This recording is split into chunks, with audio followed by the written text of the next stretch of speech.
Chapter 1. The first vision came on a Tuesday, which Issei Hyoudou would later decide was an insult on top of everything else. Tuesdays were supposed to be safe. Tuesdays had never tried to kill him before. He was walking home from Ko Academy with Matsuda and Motohama, half listening to an argument about swimsuit rankings that had somehow lasted 3 blocks, when the street in front of him folded. That was the only word he could find for it later. It did not go dark. It did not blur. The ordinary evening, orange light through the trees, a delivery bike rattling past, simply bent, like a page being turned before he was done reading it, and underneath was another page entirely. He saw the same street. He saw himself, still in his school jacket, standing where he stood now. But the sky was the color of a bruise, and the school gate behind him was broken outward, the iron bars peeled apart like the rind of some fruit, and there was smoke coming from the direction of the old church at the edge of town.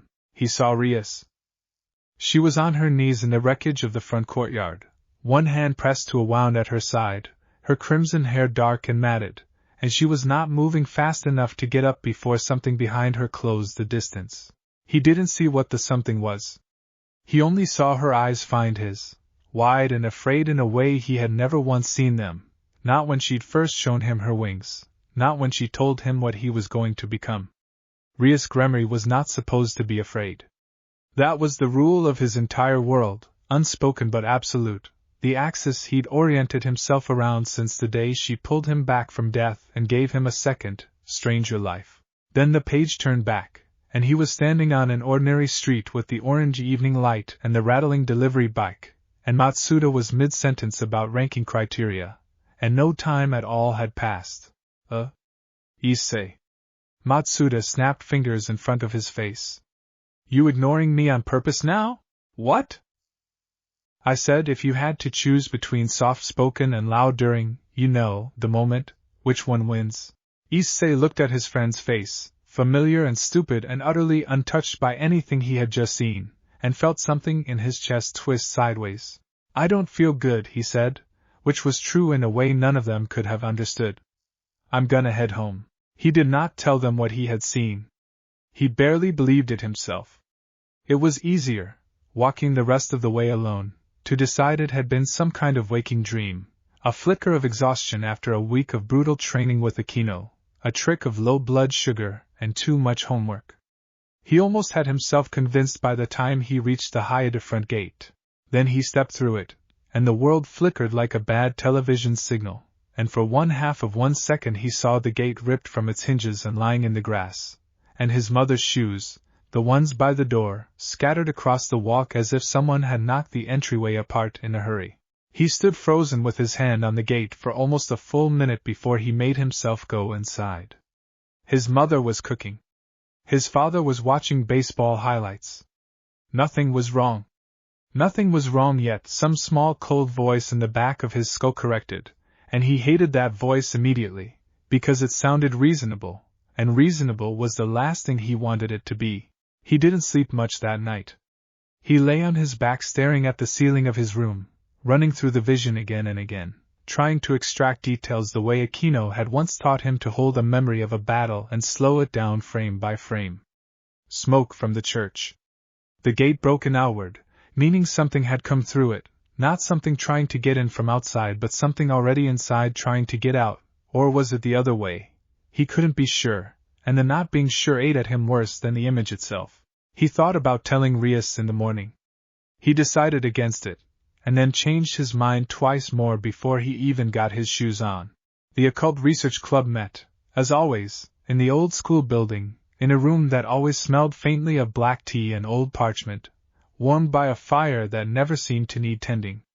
Rias sat behind her desk sorting through a stack of summoning flyers with the brisk efficiency she brought to everything, and for a moment, seeing her whole and unbothered and very much alive, Issei felt the tightness in his chest loosen. You're staring, Akeno said, setting a teacup in front of him with her usual half-smile. Something on your mind, Issei-kun? Just tired, he said, and hated how easily the lie came out. Kiba glanced over from where he was cleaning one of his practice swords, a flicker of something too perceptive in his expression, but he didn't press. Kaneko curled in an armchair with a stack of manga, didn't look up at all, which somehow felt like its own kind of scrutiny. It was Asia who noticed. Of course it was Asia. She had a gift for noticing things that had nothing to do with her sacred gear and everything to do with paying closer attention to people than anyone had ever paid to her. Issei-san, she said quietly, sliding into the seat beside him while the others argued about scheduling a contract with a client in the next district. You look like you saw something scary. He almost laughed. Instead he said, yeah? Kind of. Was it a dream? I don't know what it was. She waited. She was good at waiting, better than he was. He'd learned that about her over the months since she'd come to live under Koa's protection, a girl who used to heal strangers and got burned at the stake for her kindness by people who should have known better. She had learned patience the hard way, the kind that lets silence do the work words couldn't. So he told her. Quietly, under the noise of the club room, he told her about the gate on the street, and the gate at his own home, and Rias on her knees with blood at her side and fear in her eyes. Asia's face went very pale. You should tell Bucho. And say what? I had a scary daydream? I don't even know if it's real. Maybe I'm just stressed. Issei-san. She said his name the way she said things that mattered, direct and a little stern in a way that always caught him off guard, because Asia was gentle right up until the moment she wasn't. If there's even a chance it's real, you have to tell her. What if it happens and you didn't say anything? He didn't have a good answer for that. He still didn't tell Rias. Not that day. The second vision hit him 3 days later, and this time it did not wait for a quiet moment.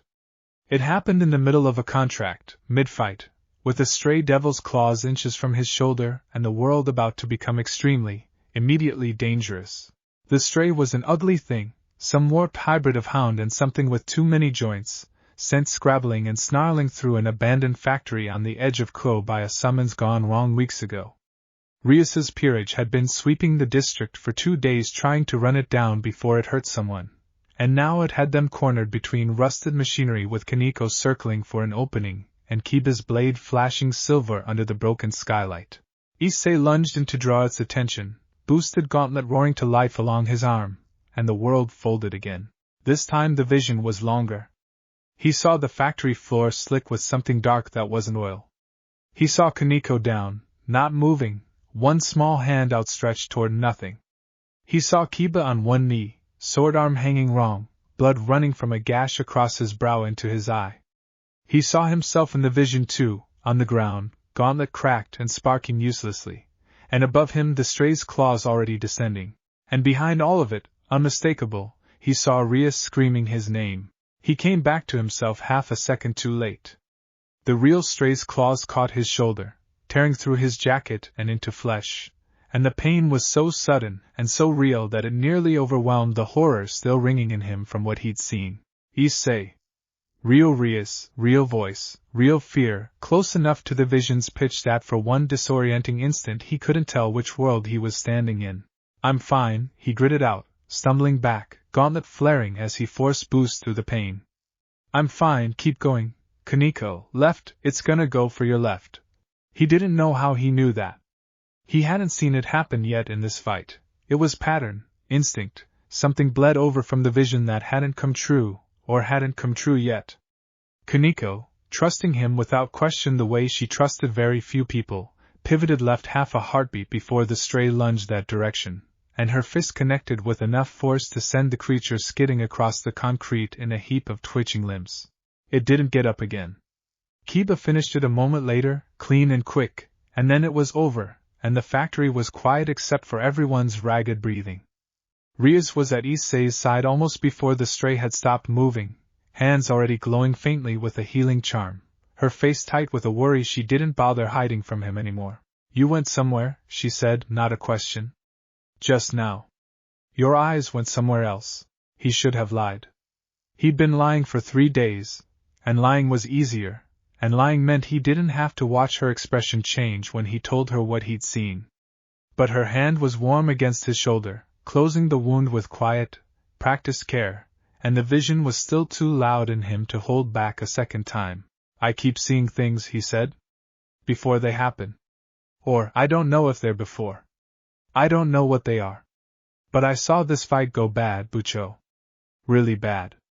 Kaneko down. Kiba hurt. Me too. Rias went still. How long has this been happening? Since Tuesday. And you didn't tell me. It wasn't an accusation, not quite, but it landed like one anyway, because he could hear underneath it what she wasn't saying, that she trusted him to bring things like this to her, that keeping it to himself for 3 days was its own small betrayal, however unintentional. He looked away. I didn't want it to be real. Something in her expression softened, just slightly, the anger giving ground to something more like fear held carefully in check. Issei. Whatever this is, you don't get to carry it alone. Do you understand me? Yeah, he said, and meant it, and still felt the cold certainty settle deeper into his chest anyway, that whatever this power was, it hadn't finished showing him the worst of what was coming. It had only just started. Chapter 2.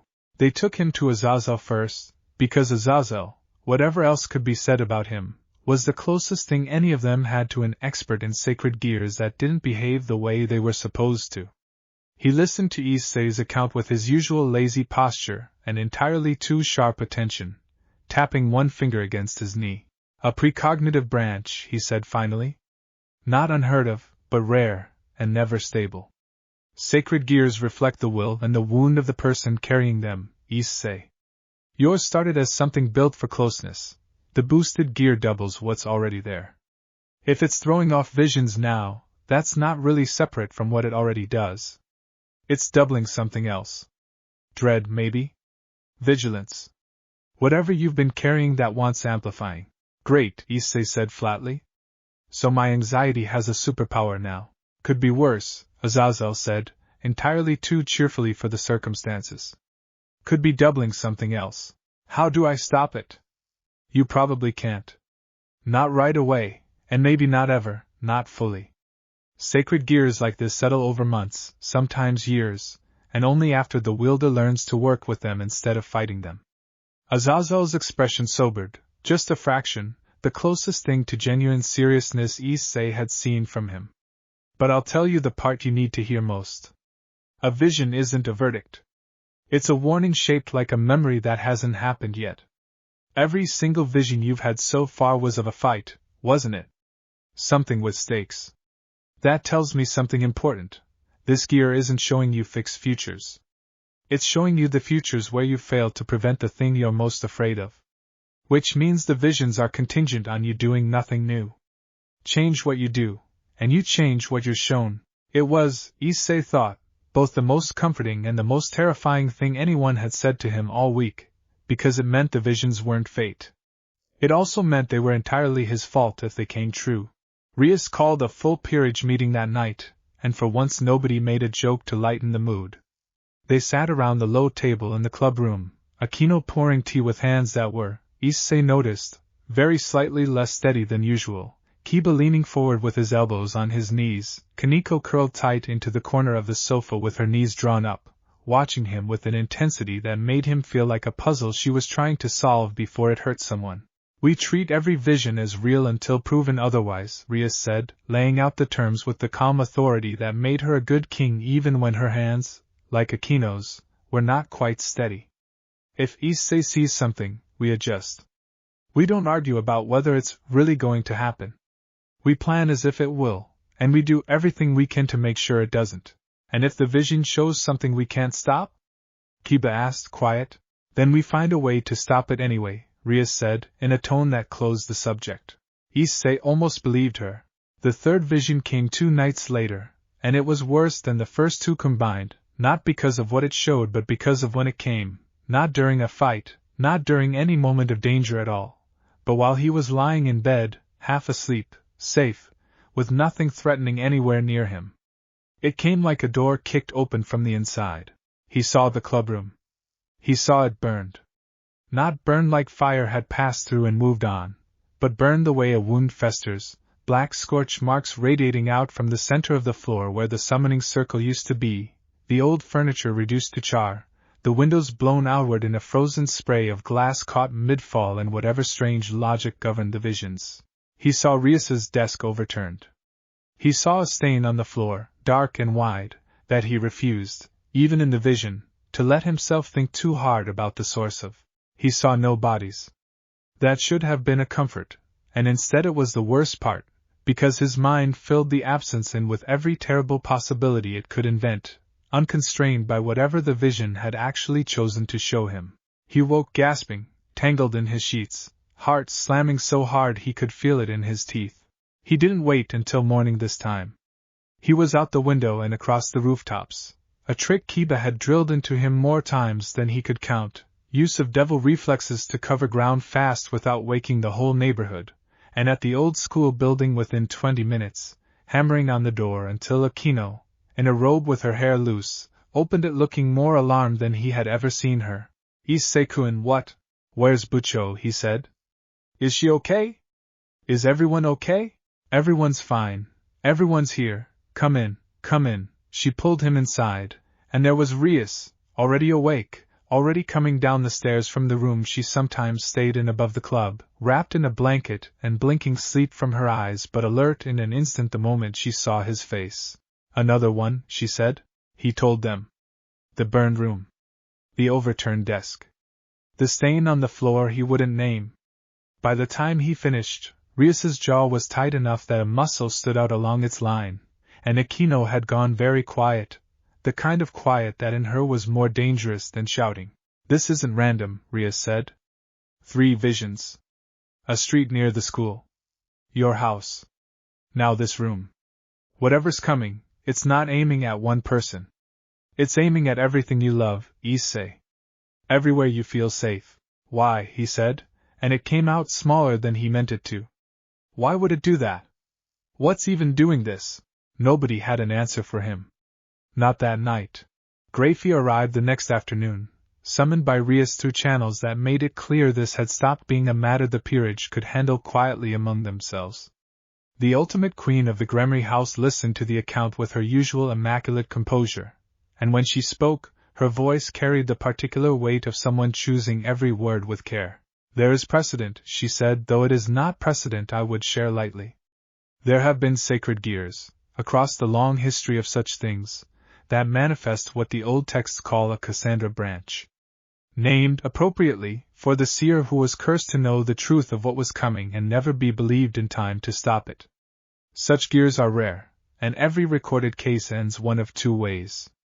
Either the wielder learns to act on the visions swiftly enough to break the pattern they reveal, or the visions accelerate, growing worse and more frequent, until the wielder is shown the one future they cannot prevent no matter what they do. The room went very still. How do you stop the acceleration? Rias said. You don't, not directly. You outrun it. Every vision responded to correctly, every disaster averted through the wielder's own action rather than luck, slows the pattern. Every vision ignored, or arrived too late to act on, speeds it. The gear is, in its way, testing its wielder. Proving whether he is capable of carrying what it shows him. Gremory's eyes settled on Issei with something that might, on anyone else's face, have been sympathy. I will not lie to you, Issei Hyoudou. This is one of the crueler gears I have encountered. It does not grant power in any form you can use offensively. It grants only the burden of knowing, and the terrible math of trying to be fast enough, right enough, every single time, to make sure what you see never comes to pass. So every time I fail, Issei said slowly, it gets worse. Yes. And I don't get to know how many times I get to fail before it shows me something I really can't stop. Gremory didn't answer that, and the silence told him everything her silence usually did. Chapter 3. He threw himself into training after that with an intensity that worried even Akeno, who was not, by any reasonable standard, a person inclined to worry about people training too hard. He was up before dawn running the length of the district and back. He sparred with Kiba until his arms shook and his knuckles split. He drilled the boosted gears activation until Drag, the ancient dragon bound within the gauntlet, finally spoke up in the back of his mind with something between amusement and concern. Partner, you will break something important if you keep this pace. Good, Issei muttered, driving a punch into the practice dummy hard enough to crack its wooden frame. Better it breaks now than someone I care about breaks later because I wasn't fast enough. There is a difference between preparation and punishment, boy. You are not training. You are flagellating yourself and calling it strategy. Then tell me what strategy actually looks like, because I don't have one, I just have a countdown I can't see the end of. Drake was quiet for a long moment. Strategy looks like trusting the people around you enough to let them carry part of this. You are not the only one who saw those visions. You told them. That was the correct move. The mistake would be believing that telling them once discharges you of needing anyone's help ever again. It was, Issei privately admitted, annoyingly good advice, delivered in the tone of a very old, very tired dragon who had watched entirely too many humans try to save the world by breaking themselves in half first. He didn't stop training. But he did, grudgingly, start letting the others in more, really in, not just informed after the fact. He started asking Kiba to walk him through defensive footwork instead of just offense. He asked Kaneko, of all people, to teach him how she read the shift of weight in an opponent half a second before they moved, the small tell that let her intercept attacks that hadn't fully committed yet. She looked at him for a long moment with her flat, assessing stare, and then, unexpectedly, nodded. You're trying to see without the visions, she said. Smart. Visions might not always come in time. Yeah, he said. Exactly. She didn't say anything encouraging after that, because encouragement wasn't really Kaneko's language, but she spent the next hour running him through drills with more patience than he'd ever seen her extend to anyone, and when he finally managed to read her feint correctly and step out of the way before her strike landed, the corner of her mouth twitched in something that might, generously, have been called approval. The fourth vision arrived during a lull he hadn't been braced for, which he was starting to understand was the point. It never came when he expected it. It came during lunch, sitting on the school roof with Matsuda and Motohama arguing about something inconsequential, sun warm on his face, and the world folded so gently this time that for a moment he thought it was just a daydream drifting up unbidden. He saw the roof empty. Not destroyed, untouched actually, which was somehow worse, because it meant whatever happened hadn't happened here. It had happened somewhere he couldn't see, and the roof was simply the vantage point from which he watched black smoke rising from multiple points across the town at once, thin dark columns visible even from this height, more than he could count in the handful of seconds the vision allowed him. And then, closer, on the school field below, he saw a figure standing very still amid a crowd of frozen, fallen students, wings, not devil wings, something else, something with a texture like burnt paper, spread wide against the smoke-streaked sky. The vision cut out before he could see a face. It always cut out before he could see a face, he realized with a fresh chill. Every vision so far had shown him consequences and never causes, aftermath, and never the enemy responsible for it. Issei? Yo, Issei, you're doing the 1,000-yard stare thing again. He blinked back into the present. Matsuda and Motohama were both looking at him now, actual concern breaking through their usual obliviousness, which told him more than he wanted to know about how visibly rattled he must have looked. You've been weird all week, Motohama said. Like weirder than your normal weird. I'm fine, Issei said automatically, and then, because Asia's voice in the back of his head reminded him that lying to the people around him hadn't exactly been serving him well lately, he added, just, a lot on my mind. Family stuff. It wasn't the truth, but it wasn't nothing either, and it seemed to satisfy them enough that they let the subject drop, returning to their argument with the easy resilience of people who had no idea how close disaster might be standing. He told Rias immediately after school, this time without hesitation, without the 3 days of denial that had cost him nothing but guilt the first time around. She listened with her jaw set, taking notes now, actual notes, on a notepad she'd started keeping specifically for cataloging what he saw. Multiple fires. Across the town, not just near the school, she said, underlining something. Fallen students on the field. Wings like burned paper.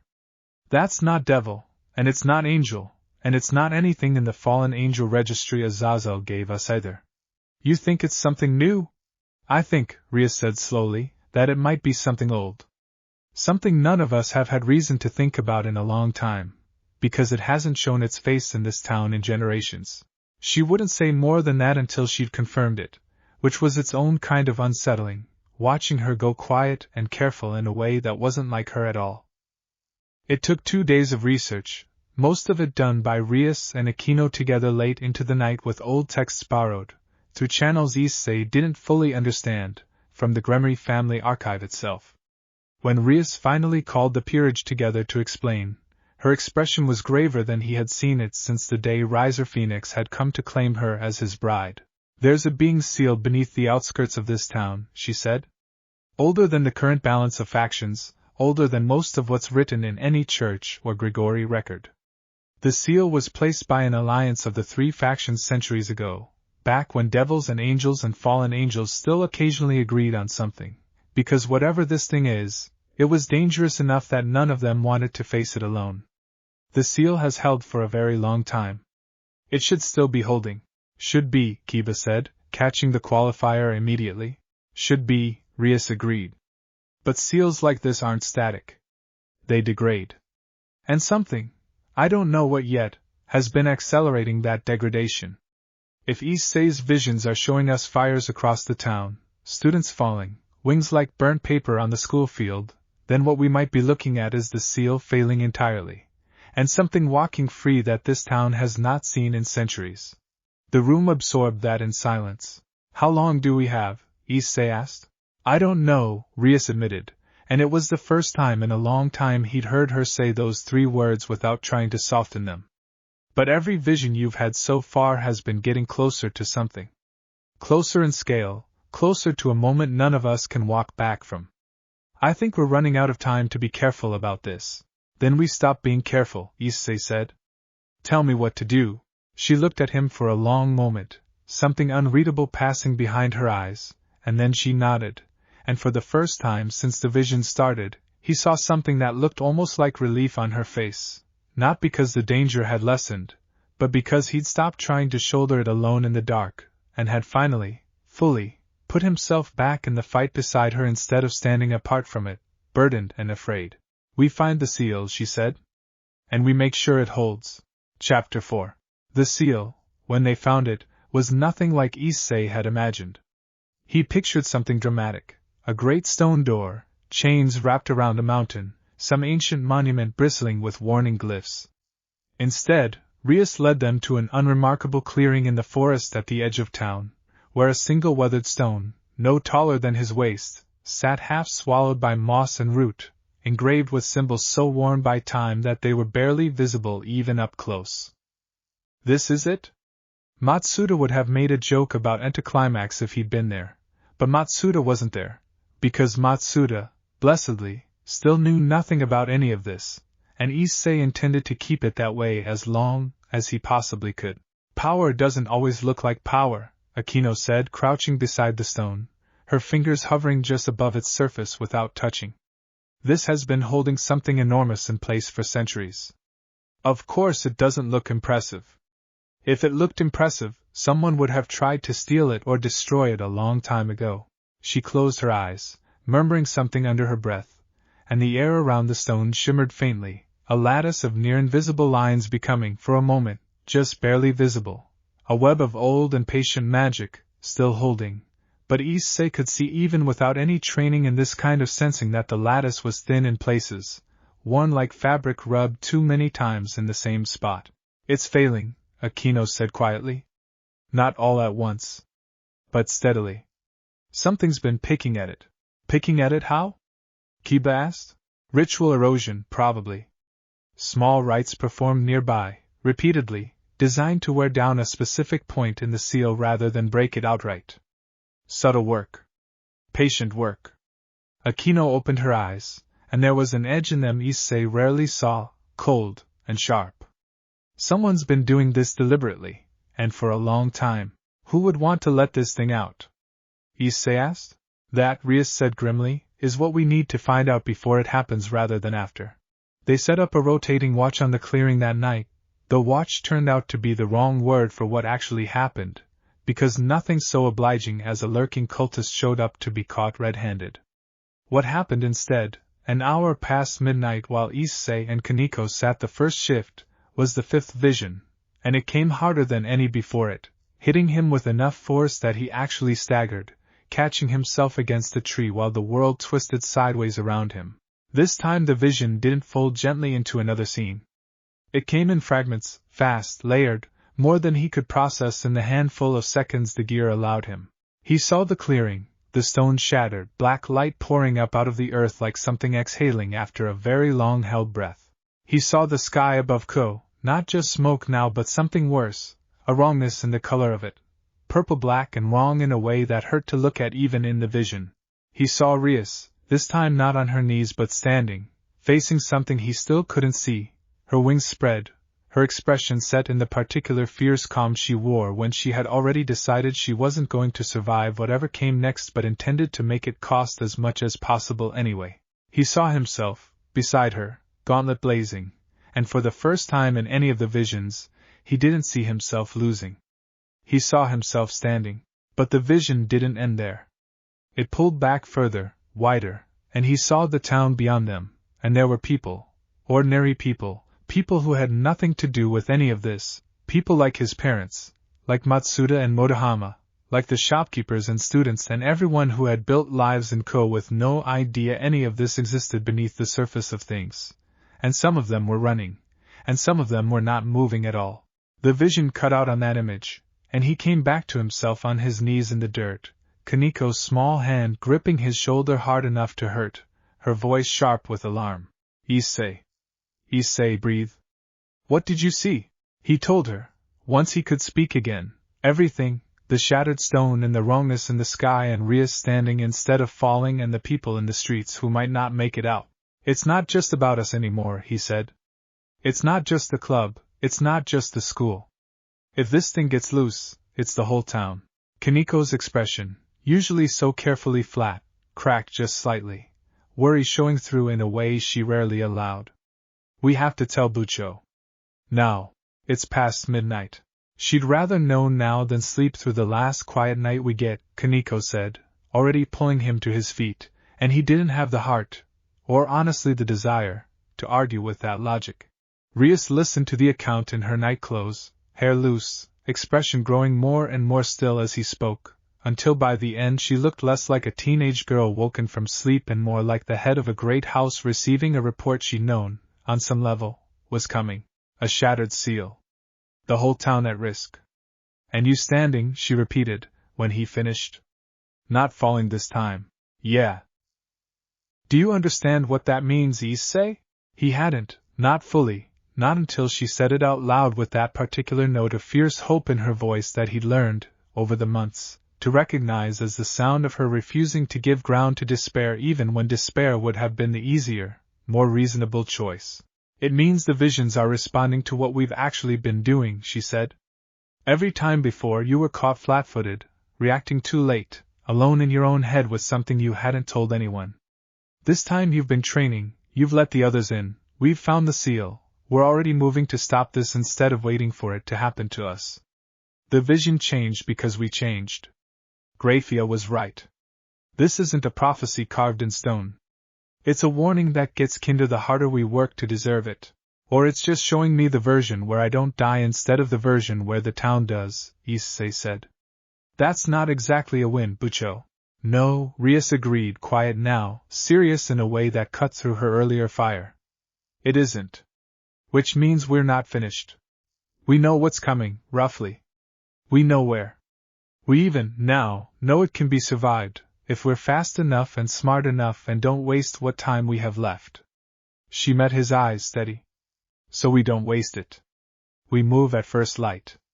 We find whoever's been eroding that seal, and we stop them before this vision, or something worse than it, becomes the only future left standing.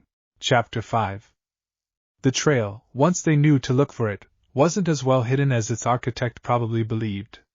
Akeno's sweep of the clearing at dawn turned up faint residual traces of the same erosion magic radiating outward in a loose, irregular pattern that, when mapped against the old town records Rias pulled from the school archive, lined up disturbingly well with a series of abandoned buildings scattered along Koa's northern edge, an old textile warehouse, a shuttered shrine, a boarded-up apartment block slated for demolition for years and never quite torn down.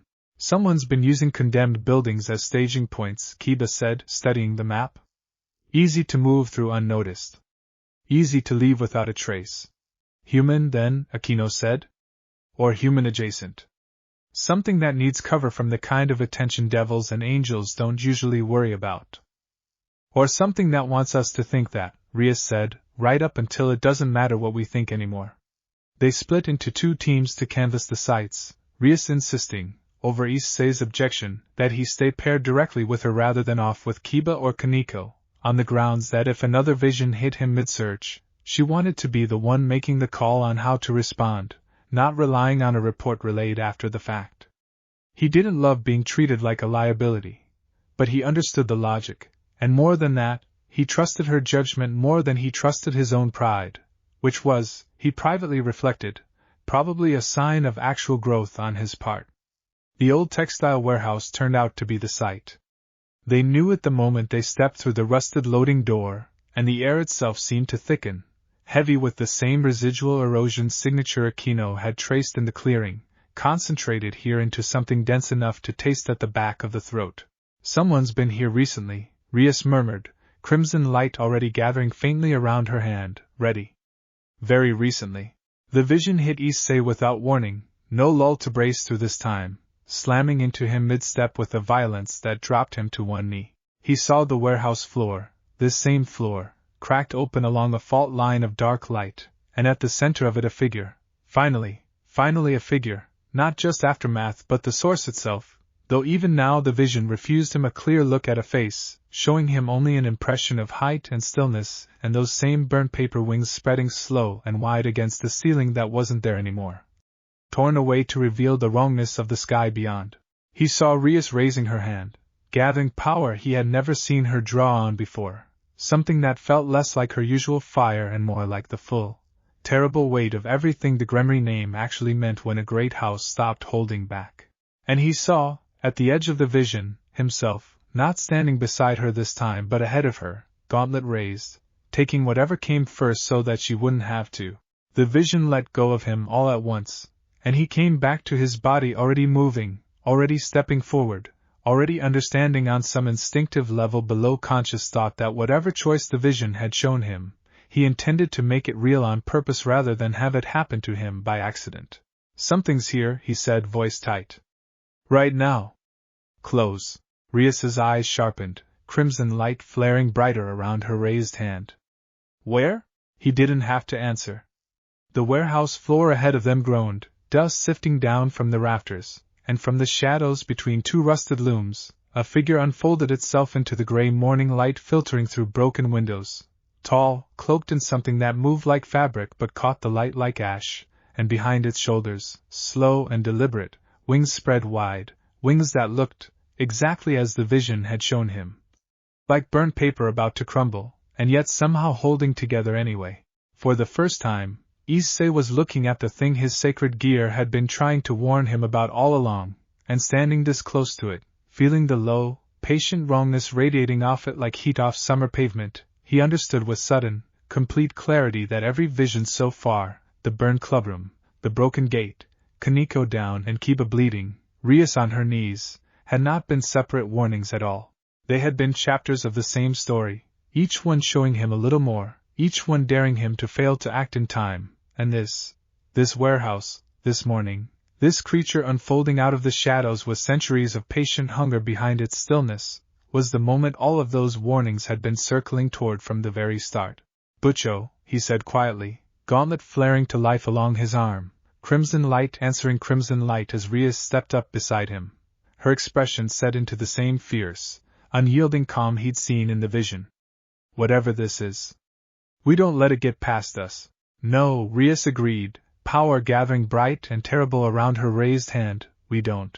The creature's head turned toward them at last, slow, unhurried, entirely too confident for something that should, by every reasonable measure, have been afraid of 2 devils with a great house and a Longinus between them. And in the silence before it moved, Issei understood that this was only the beginning of whatever fight the visions had been trying to prepare him for, that whatever came next would test every hour of training, every lesson from Drake, every moment he had finally, fully let the people around him carry this burden alongside him instead of trying to hold it alone. He had spent weeks afraid of what he might see coming. Now, finally, something had arrived for him to actually meet. Chapter 6. The creature moved before either of them could take the first step, and it moved wrong, in a way that made Issei's stomach lurch even through the adrenaline. It didn't run. It didn't fly, not exactly.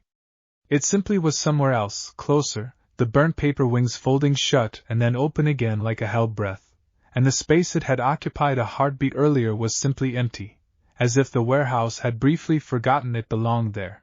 Rias's crimson power lashed out anyway, fast and precise, and caught only air where the creature had been, the blast tearing a smoking gouge through a rusted loom behind it.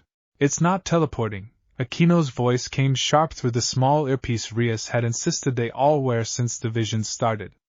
I'm not reading a circle, I'm not reading a rift. It's moving through gaps in the seal's old lattice. This whole warehouse must sit on a secondary anchor point. Then it has limits, Rias said, already tracking, eyes narrowed, refusing to let the first miss shake her composure. It can only go where the lattice is thin. Which means it can't leave this building, Issei said, understanding landing with a jolt of grim relief. Not without breaking the seal open first. Which is exactly what it's here to do, Rias finished, and threw another blast, this one aimed not at the creature directly but at the space just ahead of where the lattice thinned, a calculated gamble. It worked. The creature reappeared mid-flicker, caught half a step into a spot it hadn't meant to be forced into, and for one unshielded instant it was fully solid, fully present, close enough that Issei didn't think, he just moved, gauntlet roaring boost. As he closed the distance, and drove a fist into the thing's side with every ounce of force the gear had doubled into his arm, the impact should have folded it in half. Instead his fist connected with something that gave like old leather stretched too tight, and the creature made a sound that was not quite a voice, low and dry and strangely patient, as if being struck was an inconvenience rather than a threat. You're fast, it said, and its voice, when it finally used one, was almost gentle, almost curious, worse for the gentleness than any snarl could have been. Faster than the last ones who tried to stop this. I wondered if the boy who sees would be fast enough to matter. You know about the visions, Issei said, retreating a step, gauntlet flaring again as he reset his stance. I have been listening to this seal breathe for a very long time, it said. I hear everything that touches it. Your little gift has been screaming warnings into the lattice every time it fires, child. Did you think a power like that comes free of cost? Every glimpse it gives you, it takes a thread of the seal's strength to show you. You have been weakening the very thing you are trying to protect, one warning at a time.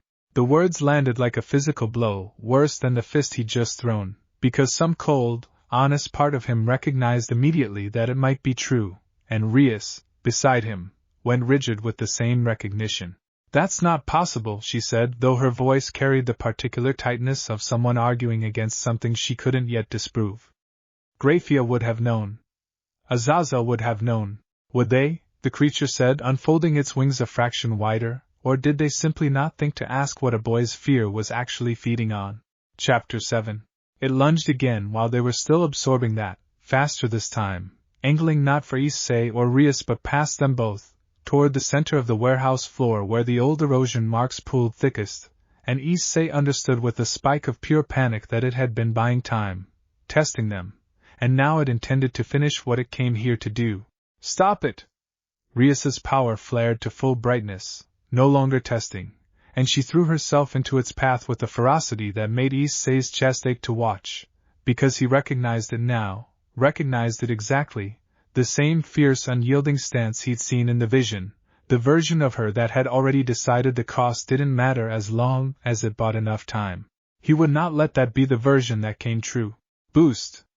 He shouted, and this time he didn't hold anything back, didn't measure it out carefully the way training had taught him, just poured everything the gear would give him into speed, into closing the gap between himself and the creature before it reached the floor's cracked heart, and Drake's voice roared in the back of his skull, not a warning this time but something closer to approval. There it is, partner. That is the difference between training and truth. Go. He caught the creature from the side, not with a punch this time but with his whole body, driving it off its intended line with a tackle that felt, on impact, like slamming into a wall wrapped in old cloth, and the two of them went down together in a tangle across the cracked floor, skidding through dust and rust and the faint dark shimmer of the erosion marks.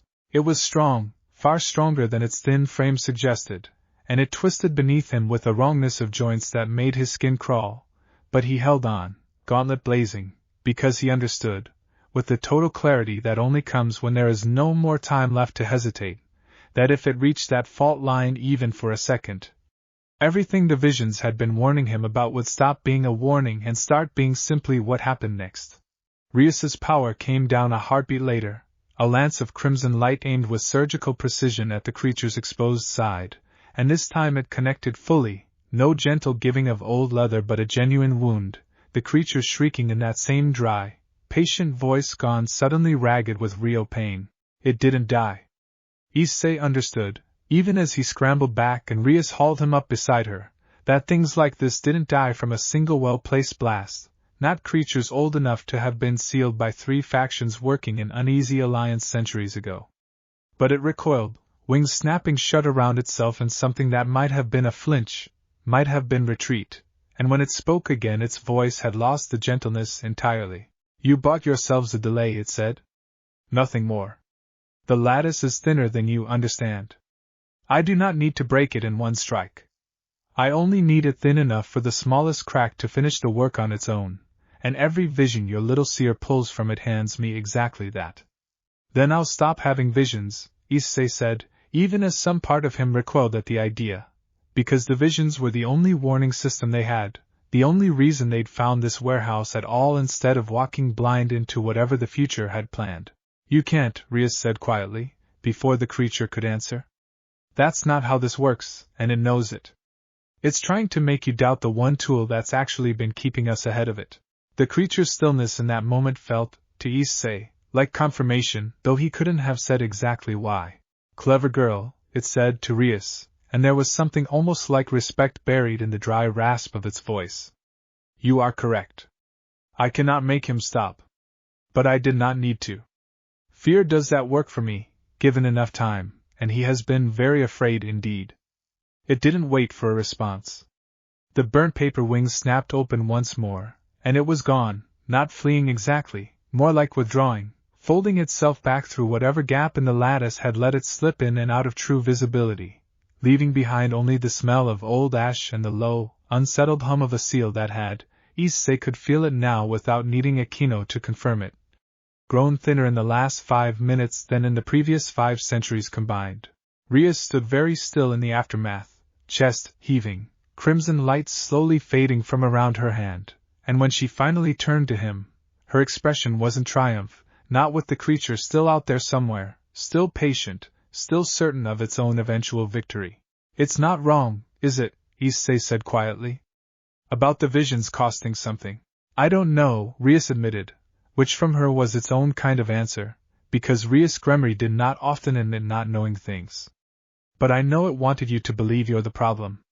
And I know that whatever this is going to cost, giving up the only warning we have isn't going to make that cost smaller. It's going to make us blind on top of everything else. She reached out and gripped his shoulder, the same steady, grounding pressure Kaneko had used in the clearing the night before, and for a moment the warehouse, the cracked floor, the low patient wrongness still humming through the air, all of it receded just slightly behind the simple fact of her hand holding on. We finished training, she said. We tell the others everything, no more waiting, no more deciding on your own what's too frightening to share. And we find a way to seal this thing back down before it finds another crack to slip through. That's the plan. That's always been the plan. It doesn't change just because something ugly tried to talk you out of it. Issei looked past her, toward the fault line in the warehouse floor, the dark shimmer of centuries-old erosion pooling exactly where the creature had almost reached, and thought about every vision so far, the broken gate, the burned clubroom, Kaneko down, Kiba bleeding, Rias on her knees and then, finally, Rias standing. He thought about what the creature had said, that every warning cost the seal a thread of its strength, and turned the thought over carefully, refusing to let it curdle into the kind of guilt that would slow him down when slowing down was the one thing none of them could afford. Maybe the visions did have a cost. Maybe every glimpse of the future really was borrowed against the thing protecting his whole town from something old and patient and hungry. But he had also seen, in the last vision before they'd found this warehouse, a version of himself standing instead of falling, and that version hadn't come from nowhere. It had come from choosing, every single time, to act on what he saw instead of freezing in front of it. Okay, he said, and meant it, gauntlet dimming slowly along his arm as the adrenaline finally began to ebb. Then let's go, be fast enough. Together this time. All the way through. Rias's mouth curved, just slightly, into something that wasn't quite a smile but was close enough to steady both of them as they turned, side by side, to make their way back out of the warehouse and into whatever came next. Chapter 8. They told the others everything that evening, all of it, the warehouse and the creature and the thing it had said about the visions carrying a cost, and Issei watched the clubroom absorb the news the way a body absorbs a blow it's been braced for, painful but not unexpected. A cost, Kiba repeated, turning the word over like it might reveal a hidden edge. That changes how we think about every future vision. We can't just wait for the next one and treat it as a free warning. We're not stopping them, Rias said, before anyone could suggest otherwise. It wants us to think that's an option. It isn't. Issei's visions are the only thing that's kept us ahead of this so far. Whatever they cost, going blind costs more. There has to be a way to offset it, Akeno said, already turning that problem over with the same focus she brought to any tactical question. If the visions draw against the seal's strength, maybe we can feed strength back into it deliberately, the way an offering circle works. Buy back what gets spent. I can look into it, Rias said. Grafia mentioned old texts. I'll ask her to dig further, and I'll ask Azazel too, since he's the one who told us the gear amplifies whatever we already carry. If it's drawing power from somewhere to make these visions happen, there might be a way to give it a cleaner source than an ancient seal that's already failing. Kaneko, curled in her usual corner of the sofa, had been quiet through most of the discussion, but now she looked up, her flat stare fixed on Issei with an intensity that made him sit a little straighter. You didn't freeze, she said. In the warehouse. When it went for the crack in the floor. You didn't freeze. No, he admitted. I didn't. That's different from every vision so far, she said. In the visions, you're always losing. Today you weren't. She considered this for a moment, chewing it over with the same careful patience she brought to everything. Maybe that's the actual answer. Not stopping the visions. Getting good enough that when they show up, they stop being about you losing. It was, Issei thought, the longest string of words he'd heard Kaneko put together outside of a training session in weeks. And somehow it landed harder than anything Grafia or Azazel had told him, because it didn't come wrapped in theory. It came from someone who had watched him fight today and decided, on the evidence, that he was capable of more than the visions kept insisting he wasn't. Asia, beside him, reached over and squeezed his hand, brief and warm, the same gesture she'd offered a dozen times since this all began, and he found himself grateful, not for the first time, that whatever else this power had cost him, it hadn't cost him the people willing to sit beside him through the worst of it. That night, walking home alone through streets that looked, for once, exactly as ordinary as they were supposed to, Issei found himself thinking less about the creature's warning and more about the version of himself he'd glimpsed standing where he used to fall. He thought about Drake's voice in the warehouse, that low note of approval breaking through the dragon's usual dry commentary. He thought about Rias's hand on his shoulder, steady even when her own composure was fraying at the edges. He thought about Kaneko's flat, unflinching assessment, offered without any softening because she didn't believe he needed it softened. He didn't know yet how many more visions were coming, or how much worse they might get before whatever this was finally broke open into something the whole town would have to face together, blind or not. He didn't know if the seal could actually be held, or if Grafia's old texts would offer anything more useful than a name for the shape of the danger he was already living inside. But he knew, standing at his own front gate, unbroken, hinges intact, porch light warm and steady against the dark, that the first version of this fight, the one where he found out too late, where he carried it alone until it was too heavy to carry at all, was no longer the only future on the table. He had seen himself fall enough times now that the image barely startled him anymore, worn smooth by repetition into something closer to familiar dread than fresh horror. He had also, finally, seen himself stand. And for the first time since that ordinary Tuesday when the street outside Ko Academy had folded like a page turned too soon, Issei Hyoudou let himself believe, just a little, that the version of the future worth fighting for wasn't a promise the gear owed him. It was a choice he still had to make, one vision, one warning, one desperate half-second at a time, for as long as it took to see it through. He pushed open the gate, stepped inside, and did not look back at the quiet street behind him, because for tonight, at least, there was nothing there worth seeing. Inside, the house smelled like dinner long finished, and the television murmured low from the next room, his mother's voice calling out an absent, familiar greeting as the door clicked shut behind him. He answered her the same way he always did, easy and unremarkable, and climbed the stairs to his room with legs that ached from training and a chest that, for the first time in days, didn't feel quite so tight. He lay down without turning on the light, staring up at the same ceiling that had held his fear 3 nights running, and waited, half expecting the world to fold again the moment he closed his eyes. It didn't. Sleep came instead, plain and dreamless, and if some quiet corner of him understood that this peace was borrowed, that the creature in the warehouse was still out there patient and certain and unhurried, still working at the thin places in an old seal one crack at a time, he let himself have the night anyway. Tomorrow there would be more training, more research, more careful, deliberate choosing of the future he wanted instead of the ones the visions kept trying to warn him away from. Tonight, he only needed to sleep, and trust that the people who now carried this with him would still be there, unbroken, when the morning came. Somewhere across town, in a room lit only by the last embers of a fire that never seemed to go out on its own, Rias sat awake a while longer. The old text Graphia had sent still open across her desk, a cup of tea gone cold beside her hand. She did not sleep easily either, not with a seal thinning and a creature patient enough to wait centuries for its moment, but she found, reading late into the night, that she kept returning to the same small comfort, a boy who had once been ordinary, choosing again and again, vision after vision, to stand instead of run. Whatever came next, she intended to make sure he never had to make that choice alone. Chapter 9.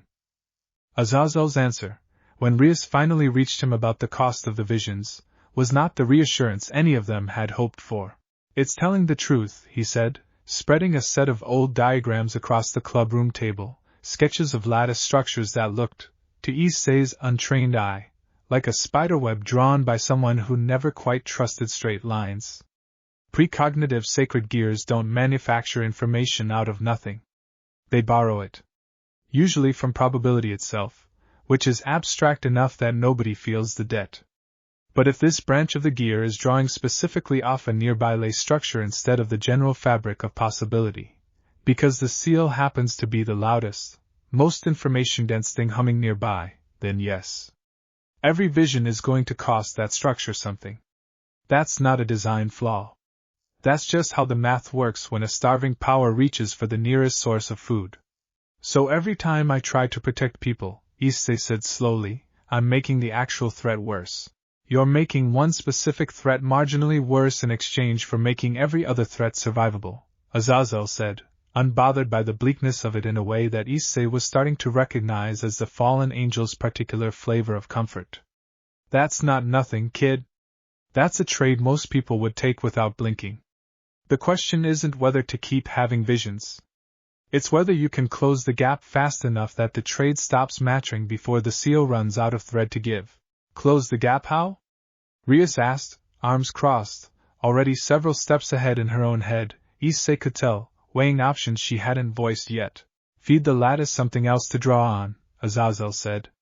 A devoted, willing source, instead of an old seal it's just been quietly bleeding without anyone's permission. Sacrificial channeling, more or less, except nobody has to actually sacrifice anything permanent. You offer a controlled portion of your own power, on purpose, as an alternate anchor. The gear takes what it needs from that instead, if the offer's strong enough and close enough to draw from first. You mean me, Rias said? I mean whoever's willing and whose power the gear will actually recognize as a viable substitute, Azazel said. Which, given the bond a king has with a pawn under contract, given how many times you two have already exchanged power directly in battle, given that you're currently the person standing closest to him more nights than not lately, yeah? Probably you. The room went quiet in a way that had nothing to do with strategy, and everything to do with the sudden, plain fact of what was being asked. Issei looked at Rias, and Rias looked back at him, and for a moment neither of them said anything at all. I'll do it, Rias said finally, before Issei could even open his mouth to object. Bucho, you don't have to. I'm not asking permission, Issei. I'm telling you what happens next. Her voice carried none of her usual teasing warmth, only the flat, immovable certainty of a king who had already made a decision and did not intend to be talked out of it. You are not going to carry the cost of protecting this town alone, on top of everything else you're already carrying. That was true before Azazel walked in here with a diagram, and it's true now. Chapter 10.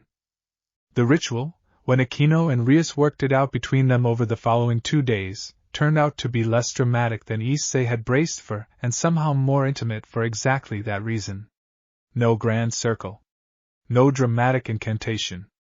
Just the two of them, alone in the clubroom after the others had gone home, Rias seated across from him with her hands wrapped loosely around his, a thin thread of crimson light passing slow and steady between their joined palms. You'll feel it when a vision comes now, she said, eyes closed, voice quiet with concentration. Not just a vision. Me underneath it. Drawing what the gear needs before it reaches for the seal instead. Will it hurt you? A little. Less than watching you disappear into your own head every time one hits, not knowing if you're seeing something we can survive. She opened her eyes, and there was something steady and unshakable in them that made his chest ache in a way that had nothing to do with fear. I would rather carry a little pain on purpose than watch you carry all of it by accident. That's not a sacrifice, Issei.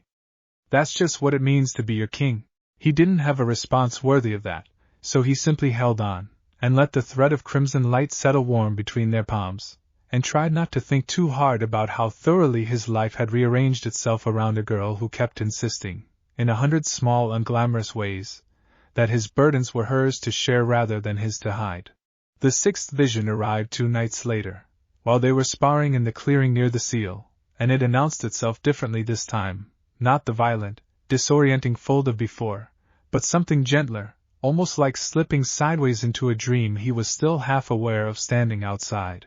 He saw the warehouse again, the fault line in its floor wider now, darker, threading up through the concrete like a vein finally given permission to bleed. He saw the creature standing over it, unhurried, wings spread wide and full in a way that suggested it was no longer conserving itself, no longer testing. He saw a second figure beside it this time, smaller, cloaked, features hidden, and something about the posture of that second figure struck him as unsettlingly familiar, though he couldn't place why.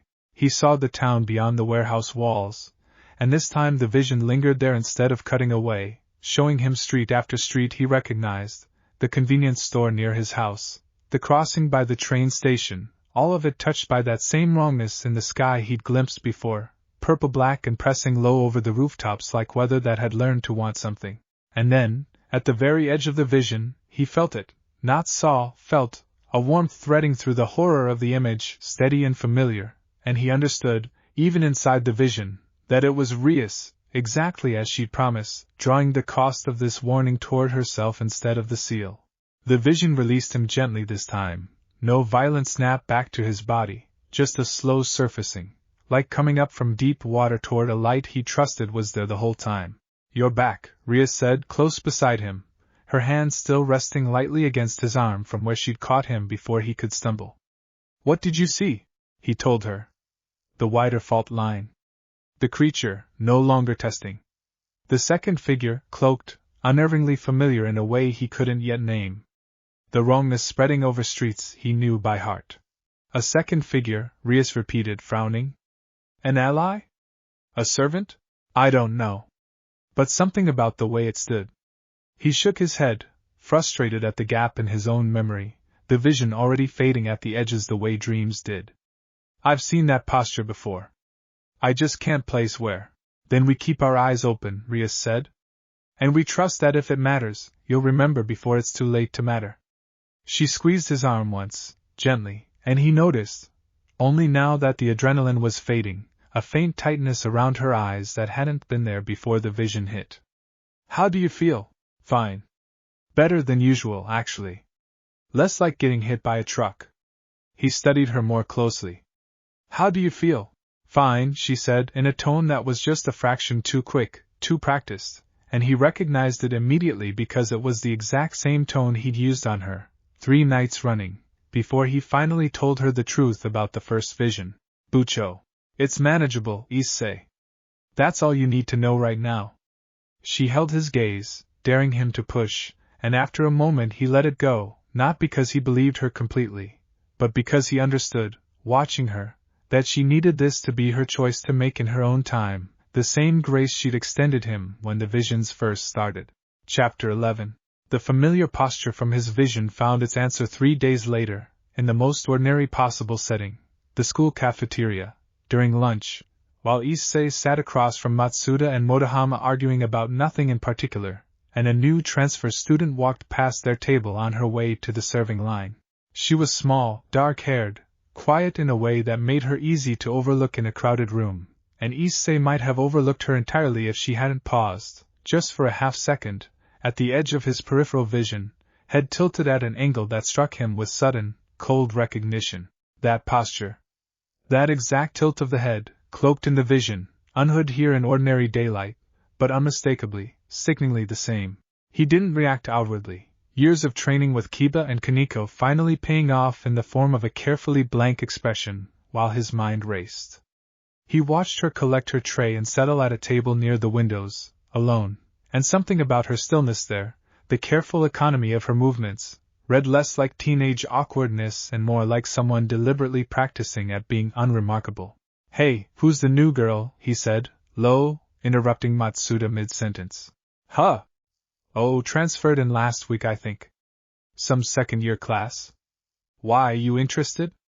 Matsuda perked up immediately, delight at the prospect of gossip briefly eclipsing his indignation at being interrupted. Careful, man, Rias-senpai's gonna. Not like that, Issei said, already standing, already moving before he'd fully decided to. I just need to check something. He caught up with her outside the cafeteria, in the corridor between buildings where the crowd thinned enough to make approaching her feel deliberate rather than accidental, and she turned toward him with an expression of polite, mild curiosity that gave absolutely nothing away. Can I help you? She asked, and her voice was ordinary, pleasant, entirely unremarkable, and for one disorienting moment he doubted himself completely. Wondered if he'd built an entire suspicion out of nothing more than a coincidental tilt of the head and 3 weeks of accumulated dread looking for somewhere to land. Then Drake's voice, low and sharp in the back of his mind, cut through the doubt. Partner. Something about her does not sit correctly against the world around her. I cannot name it precisely. But it is there. Sorry, Issei said aloud, keeping his tone light, easy, the same friendly deflection he'd used 100 times to talk his way out of trouble. Thought you were someone from my old crammed school. My mistake. No trouble at all, she said, and there was something in the small, precise smile that followed, gone almost as soon as it appeared, that told him she had clocked exactly what he'd been doing and had chosen, for reasons of her own, to let the moment pass without incident. He reported it to Rias within the hour, every detail he could reconstruct. The tilt of her head, the smile that had felt like a closing door rather than an opening one, Drake's warning humming underneath all of it. A student, Rias said, troubled. Enrolled at Co. Close enough to watch us without ever needing to break in. Or close enough to watch me, Issei said, the thought arriving cold and unwelcome. Every vision so far has been about people I care about. My house. This club room. You. What if she's not here to watch the seal at all? What if she's here to watch what happens to the people around me, so whoever's running this knows exactly which pressure points to use? Rias was quiet for a long moment, and when she finally spoke, her voice carried a hard edge he rarely heard from her, the edge of someone recalculating an entire strategy in real time. Then we stop treating this as a threat outside the school, she said, and start treating it as one that's already inside the walls. Akeno, I want a ward laid around the clubroom by tonight, something that reads intent rather than just species, so we know the moment someone means us harm even if they look perfectly human doing it. Kiba, I want you keeping an unobtrusive eye on that classroom whenever you can manage it without drawing attention. And Issei, yeah? Whatever your visions show you next, she said, however small it seems, however unrelated it feels, you tell me the second it happens. Not after. Not when you've had time to decide whether it's worth mentioning. The second it happens. Her eyes held his, steady, serious, carrying none of the earlier gentleness, only the clear-eyed focus of someone who understood, better than anyone in that room, exactly how much was now riding on getting this right the first time. Yeah, Issei said. I promise. He meant it completely, and some quiet, watchful part of him, the part that had spent 3 weeks now learning the particular shape of dread the gear liked to hand him, understood that the promise was about to be tested sooner than he expected. Chapter 12. Her name, according to the school registry Kiba discreetly pulled records on that afternoon, was Yuzuru Kagami, transferred from a school 2 prefectures away under circumstances the paperwork described in language so generic it might as well have been blank. No prior disciplinary record. No extracurriculars. A home address that, when Kaneko went to check it under cover of a supposed neighborhood errand, turned out to belong to an apartment building that had been listed as vacant for the better part of a year. Fake address, Kaneko reported flatly, back in the clubroom that evening. No one's lived there in months. Mails piled up in the box for a unit that doesn't exist on the building directory. So she's not human, Kiba said. Or she is, but whoever placed her here made sure there's no real trail to follow if someone came looking.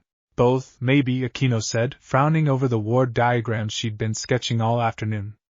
I gotta read off the classroom this afternoon, faint, but there. Something old clinging to her, the same signature as the erosion marks in the warehouse. Whatever she is, she's connected to our friend with the burnt paper wings. That's not a coincidence I'm willing to entertain. Rias, at the head of the table, had gone very still, the particular stillness Issei had learned to recognize as her thinking through several unpleasant possibilities at once and choosing which one to voice first. If she's an agent placed specifically to watch Issei, she said finally, then the vision showing us her posture, showing us the shape of this danger before we had any other way to identify it, may have already done exactly what it was supposed to do. We found her because of what the gear cost us to learn. That has to count for something. It counts for something if we use it fast enough to matter, Issei said, echoing Graphia's old warning without quite meaning to. What do we do about her? Nothing for now, Rias said to visible surprise around the table. If we move against her openly, whoever placed her learns immediately that we're onto them, and we lose whatever advantage surprise still gives us. Better she thinks she's still invisible. Akeno's ward will tell us the moment she tries anything more direct than watching. Until then, we watch her exactly as carefully as she's watching us. It was, Issei thought, a genuinely uncomfortable strategy to live inside of, sitting 2 rows behind a girl in class the next morning, taking notes on trigonometry while some cold, watchful part of his brain catalogued every small detail of her behavior instead. How precisely she copied down notes. How she never once glanced toward him even when he was fairly certain she knew exactly where he sat. How her lunch, each day, was eaten alone at the same table by the windows with the same unhurried, deliberate economy of movement. He almost missed the 7th vision because of how ordinary the moment felt when it hit, mid-class, pencil in hand, Yuzuru 2 rows ahead copying trigonometric identities off the board with perfect, unbothered composure. The vision, when it came, was mercifully brief but sharp enough to nearly knock the pencil from his hand. He saw the classroom, this same classroom, empty of students, desks overturned, and at the front of the room, where the teacher usually stood, the creature from the warehouse, wings spread wide enough to brush both walls, and beside it, Yuzuru, unhooded, unmasked, watching the wreckage with the same small precise smile she'd given him in the corridor. The vision cut away before showing him anything more, but it didn't need to show him more. The implication alone landed like a physical blow. Whatever was coming, it wasn't going to stay confined to warehouses and forest clearings after dark. It was going to come here, into daylight, into ordinary trigonometry class, into a room full of students who had no idea any of this existed. Chapter 13. He held it together until the bell rang, walked out of the classroom at an ordinary pace, and made it exactly to the end of the corridor before Rias, who must have felt something through whatever thread now connected them since the ritual, was already there waiting, expression tight with concern. Another one. The classroom, he said, low, urgent. Empty. overturned desks. It was there, Bucho, in daylight, in the actual school, and she was standing right beside it like she belonged there. Rias's expression went carefully, dangerously calm, the specific calm she reserved for situations serious enough that panic would only cost time she didn't have to spare. It's escalating faster than I expected. If it's willing to breach the school directly, in daylight, then it no longer believes it needs the cover of night or distance to finish what it started in that warehouse. Or it knows something's changed, Issei said, the thought arriving with unwelcome clarity. It knows the visions aren't costing the seal as much anymore, because you're absorbing that instead. Maybe it's running out of patience, because the slow method isn't working as well as it used to. Rias's jaw tightened, but she didn't deny it, because the logic tracked too cleanly to dismiss. Then we accelerate too. I'm calling everyone together tonight, no delays. We move against Yuzuriha directly, before the vision you just had gets a chance to become the version of events that actually happens. What if moving against her is exactly what triggers it? Issei asked. What if the vision isn't warning us to stop her before she acts? What if it's warning us that acting against her is what causes the classroom to end up like that? It was, he realized even as he said it, the exact same trap the creature had tried to plant in his head back in the warehouse. The suspicion that every attempt to act on a warning might be the very thing that made the warning come true. He hated how easily the doubts still found purchase, weeks and multiple visions into learning better. No, Rias said, firm, cutting through the spiral before it could take hold. That's the fear talking, not the strategy. We don't get to freeze every time a vision could theoretically be read two different ways. We act on the best information we have, as carefully and precisely as we can, and we trust the work we've already put in to carry us the rest of the way. That's the whole lesson these last 3 weeks have been trying to teach you, Issei. Don't let one clever monster's parting words talk you out of it now. She was right, and he knew she was right, and still it took a real, physical effort to unclench his hands and nod. They gathered that evening not in the club room, which felt suddenly too exposed given the morning's vision, but in a warded practice hall beneath the old school building that Rias had used only rarely before, its walls thick with generations of accumulated protective magic layered so deep that even Akeno admitted she couldn't fully map its edges.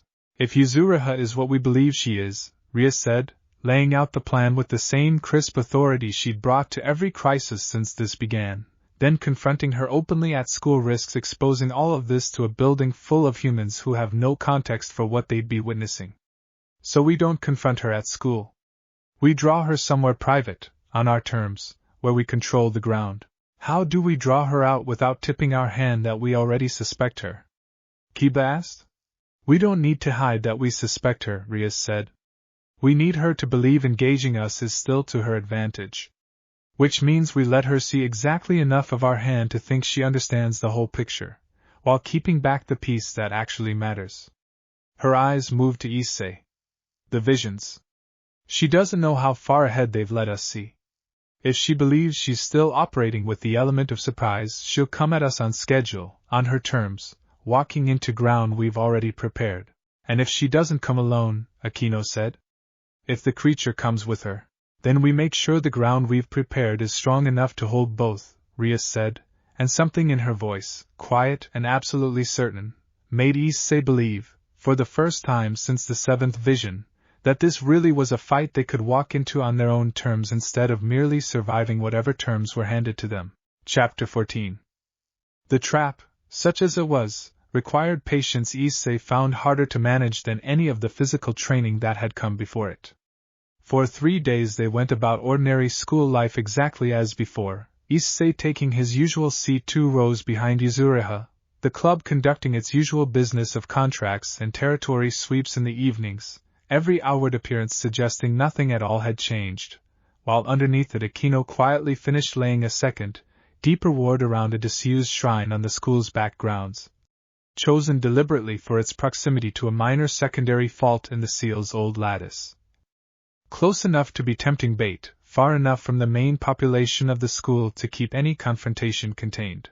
The bait itself was simple, almost embarrassingly so once Rias explained it, a rumor, seated carefully through Kiba's careful indiscretion in front of exactly the wrong classmates, that the Occult Research Club had discovered something unusual near the old shrine and intended to investigate it alone, without backup, on a specific night. "You're using yourselves as bait," Issei said, when the plan was laid out in full. "We're using information as bait," Rias corrected. "Ourselves are simply attached to it. There's a difference, even if it doesn't feel like much of one from where you're standing." It didn't feel like much of one to him at all, but he trusted the plan, trusted Akeno's war work, trusted Kiba's read on exactly how much indiscretion would sound convincing rather than suspicious, and when the appointed night finally arrived, he found himself standing in the shadow of the old shrine roof with the rest of the peerage arrayed carefully out of obvious sidelines, waiting. The eighth vision hit him 20 minutes into the wait. No lull this time, no gentle folding, just a sudden violent wrenching that dropped him against the shrine's weathered wooden post hard enough to knock the breath from him. He saw the shrine grounds exactly as they stood now, and then, in the space of a blink, saw them scorched, the old wooden shrine itself reduced to blackened timbers, and at the center of the wreckage, not Yuzuriha alone but Yuzuriha and the creature both, and behind them, worse than either, a third shape he had never seen in any vision before, vast, indistinct, more suggestion than form, pressing up from below the earth itself like something the ground could no longer bear to hold down. He came back gasping, and Rias was at his side instantly, hands already steadying him. 3 of them, he managed. Not 2. Something else, underneath, bigger than both of them combined, like it's finally close enough to the surface to be felt instead of just heard. Rias's face, in the dim shrine light, went pale in a way he'd rarely seen. "The seal itself," she said quietly. "Not just the creature it lets slip through in pieces. The thing the creature actually serves." "We need to fall back," Akeno said sharply, appearing at Rias's other side, word diagram already dissolving from her fingers as she recalculated in real time. "If what's under the seal is close enough to manifest even partially, this isn't a fight we planned for. This is the fight we were trying to prevent." "No," Rias said, and there was iron in it now, the particular iron that meant she had already weighed retreat and rejected it. "If we fall back now, we lose whatever ground we've prepared, and we hand the initiative straight back to them on a night when we know, thanks to Issei, exactly what shape the danger is about to take. That's worse, not better. We hold the ground we've already warded, and we make sure we're the ones standing when this is over." Somewhere beyond the shrine's outer tree-line, soft and deliberate, footsteps began moving toward them through the dark, unhurried, entirely unconcerned about being heard, and Issei understood, gauntlet already flaring warm along his arm, that the vision he'd just seen was no longer a warning about what might happen. It was a countdown to what already had begun. Chapter 15. Yuzuriha stepped into the shrine's clearing alone, which surprised Issei enough that his stance faltered for half a second before training reasserted itself. No creature at her shoulder. No third, vast presence pressing up from beneath the earth. Just a girl in an ordinary jacket, hands loose at her sides, expression as mild and unreadable as it had been in the corridor 3 days ago. "You knew I'd come," she said, and there was no pretense left in her voice now, none of the careful, unremarkable pitch she'd used at school. This voice was older, colder, carrying an edge that made the hair on Issei's arms stand up. "You seeded that rumor too cleanly. A boy who sees the future doesn't need to overhear gossip to know where to set a trap." "Where's your friend?" Rias said, stepping forward, crimson power already gathering faint around her raised hand. "The one with the wings." "Patient," Yuzuriha said. "Watching, the way it prefers. It does not enjoy direct confrontation when subtler methods remain available. I, on the other hand, find subtlety tedious once its usefulness runs out." Something rippled beneath her skin as she spoke, faint and wrong, like the outline of a second shape trying to surface beneath the first. "You should have fallen back the moment your seer's power warned you what stands behind me. That would have been the wise choice. I confess I am almost disappointed you didn't take it." "We don't run from warnings," Rias said. "We use them." "So I've noticed," Yuzuriha said, and smiled that same small, precise smile from the corridor, except now, stripped of its schoolgirl context, it read as exactly what it always must have been, predatory, patient, entirely unbothered by the odds arrayed in front of her. Which is, in its way, the entire problem. Every vision that boy has, every warning he acts on in time, wears my master's patience a little thinner. You were meant to be worn down slowly, over months, until the seal simply failed on its own and no one thought to blame a single cause. Instead, you've made yourselves inconvenient, fast, coordinated, increasingly difficult to erode. Her head tilted, that same unsettling angle from his vision, from the corridor, from every unplaceable half-memory he hadn't been able to pin down until now. So we've decided to stop being patient in return. The ground beneath the shrine's central stone split with a sound like old ice cracking, and up through the gap came the creature, wings spread wide and full, no longer bothering with subtlety either, and behind it, fainter, more suggestion than form exactly as the vision had shown him, something vast pressed close against the underside of the world, testing the thinness of what still held it back. Now, Rias said, and the practice hall's deep old wards, the ones layered generations thick, finally showed their purpose, flaring to sudden visible life around the shrine grounds, sealing the clearing off from the rest of the school grounds in a dome of pale, humming light. Containment, Yuzuriha said, almost admiring. Clever. You intend to keep this fight from spreading to anyone who doesn't already know what they're standing in the middle of. Her smile didn't waver. It won't matter. This ward was never built to hold what's underneath us. It was built to hold what's already here. And what's already here is more than enough. Chapter 16. The fight that followed was unlike anything Issei had trained for, because it wasn't one fight, it was three happening at once, layered on top of each other in a way that made every second feel like it was trying to split his attention past the point of holding together.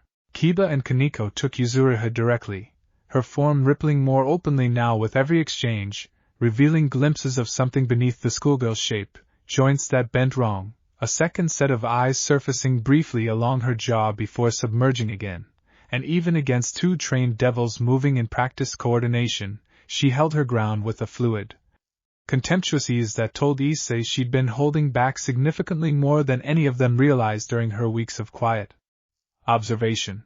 Akeno turned her full attention to the creature, lightning crackling bright and vicious around her raised hands, driving it back toward the split earth with a relentlessness Issei had rarely seen from her, each strike aimed with the precision of someone who had spent every spare hour since the warehouse studying exactly where the thing's defenses ran thin, which left Issei and Rias facing the third thing, the vast pressing wrongness beneath the crack in the stone, not yet fully manifest but close enough now that Issei could feel it as a physical weight against his chest, a pressure that made every breath feel half a second slower than it should.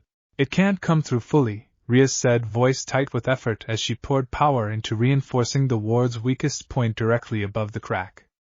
Not yet. The seal's still holding at its core, even weakened. This is just pressure, testing for the moment it breaks entirely. Then we don't let it get that moment, Issei said, gauntlet blazing, and threw himself forward to add his strength to hers, hands pressed flat against the humming edge of the ward, pouring whatever the boosted gear would give him directly into holding the line rather than striking outward. Partner, this is not a fight either of you can win through force alone, Drake's voice cut through, unusually urgent. What presses against you from below is not flesh to be struck. It is pressure seeking the smallest crack to widen. You cannot punch a crack shut. You can only make the wall around it stronger than the pressure trying to find its way through. Then tell me how, Issei said through gritted teeth, feeling the strain of it settle into his shoulders, his spine, every place where Rias's power and his own now met and mingled at the ward's edge. You already know. You have been doing it for weeks without naming it correctly. Every vision you act on instead of freezing in front of, every warning you carry to the people around you instead of hoarding alone, strengthens exactly the kind of bond this ward is drawing on to hold. The Gremory girl's power reinforces the seal. Your bond with her reinforces her power. It is not a separate fight from the ones your friends are fighting beside you. It is the same fight, wearing a different face. Issei didn't fully understand the mechanics of it, not in any way he could have explained afterward, but he understood the shape of what Drake was telling him well enough to act on, and so instead of simply pouring raw strength into the ward, he let himself think, deliberately, about every reason he had to hold this line, Asia's hand squeezing his after the warehouse, Kaneko's flat unflinching approval. Kiba's quiet, steady presence at his back through every drill, Akeno's fierce, focused fire. Cutting a path through the creature even now, and above all Rias, beside him, hands pressed against the same failing edge of the world, refusing, as she had refused from the very beginning, to let him carry any of this alone. The ward's light brightened, sudden and startling, pale gold threading through the crimson, and beneath them the pressure of the vast waiting thing seemed, for one crucial moment, to recoil, as if it had reached for a crack and found, instead of the thin worn seal it expected, something newly, stubbornly reinforced. Chapter 17. The recoil bought them exactly long enough. Akeno's lightning found the seam in the creature's defenses she'd been hunting for since the warehouse, a strike that folded it fully to the ground in a shriek that no longer carried any of its earlier patient dignity, and Kiba, seeing the opening, closed the distance, and drove his blade in with a precision that ended the exchange in a single decisive stroke. It didn't die cleanly. It came apart instead, unraveling like burnt paper finally given permission to crumble, and as it did, Yuzuriha, mid-strike against Kaniko's guard, staggered, her rippling form losing cohesion for one unguarded instant, as though whatever anchored her true shape had been tied, at least in part, to the creature now dissolving into ash across the shrine stones. "No," she hissed, drawing back, form flickering rapidly between the schoolgirl mask and something else entirely, something with too many joints and eyes that didn't match, clearly no longer able to hold either shape with full confidence. "This was not, you should not have been fast enough for this. We told you," Rias said, breathing hard but standing firm at the ward's edge, the crack beneath them sealed for now. The vast pressing wrongness retreated back into whatever depth it called home, at least for tonight. "We don't run from warnings. We use them. Every single one, faster than you expected, together instead of alone. That's the whole difference between what you were counting on, and what you actually got." Yuzuriha's flickering form stilled for one long moment, and something in her expression, beneath all the wrongness, read almost like genuine surprise, as if this outcome had simply not occurred to her as possible. "My master will not be pleased," she said finally, and there was no theatrical menace left in it, only a kind of tired, resigned honesty. "But my master also does not forgive failure gently, and I have no intention of remaining here to explain this one in person." She was gone before anyone could close the distance, not through any obvious magic Issei could identify, simply folded away into the dark beyond the ward's fading light, leaving behind only the faint lingering wrongness of her presence, and the scattered ash of the creature she'd served. They stood in the wreckage of the shrine clearing a long while afterward, catching their breath, checking each other over for injuries with the particular quiet relief of people who had expected far worse than they'd gotten. Kiba had a shallow cut along one forearm. Kaniko favored her left side slightly, already healing under Asia's careful hands, hastily summoned once the ward came down enough to let her through. Akeno looked more drained than hurt, and Rias, when Issei finally turned his full attention to her, looked pale in a way that worried him more than any visible wound could have. "Bucho. You're not okay." "I'm tired," she said, which from her, again, was closer to honest than her usual deflections. "Holding that ward reinforced took more out of me than I expected. But we held it. That matters more right now than how tired I am." He didn't argue, but he stayed close beside her the rest of the walk back across the school grounds, one hand steady at her elbow whether she needed the support or simply wanted the company, and neither of them commented on which it actually was. The creature was gone. Yuzuriha had fled, wounded and exposed, back to whatever master she answered to. The seal, battered but intact, had held through the worst pressure it had faced in longer than any of them could confirm. It should have felt, Issei thought, like a victory clean enough to celebrate.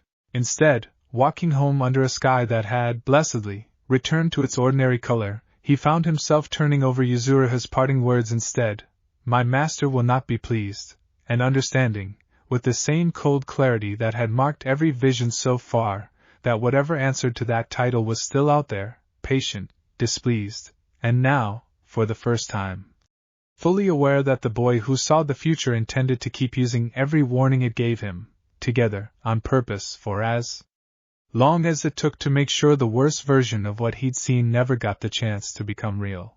The fight beneath the shrine was over.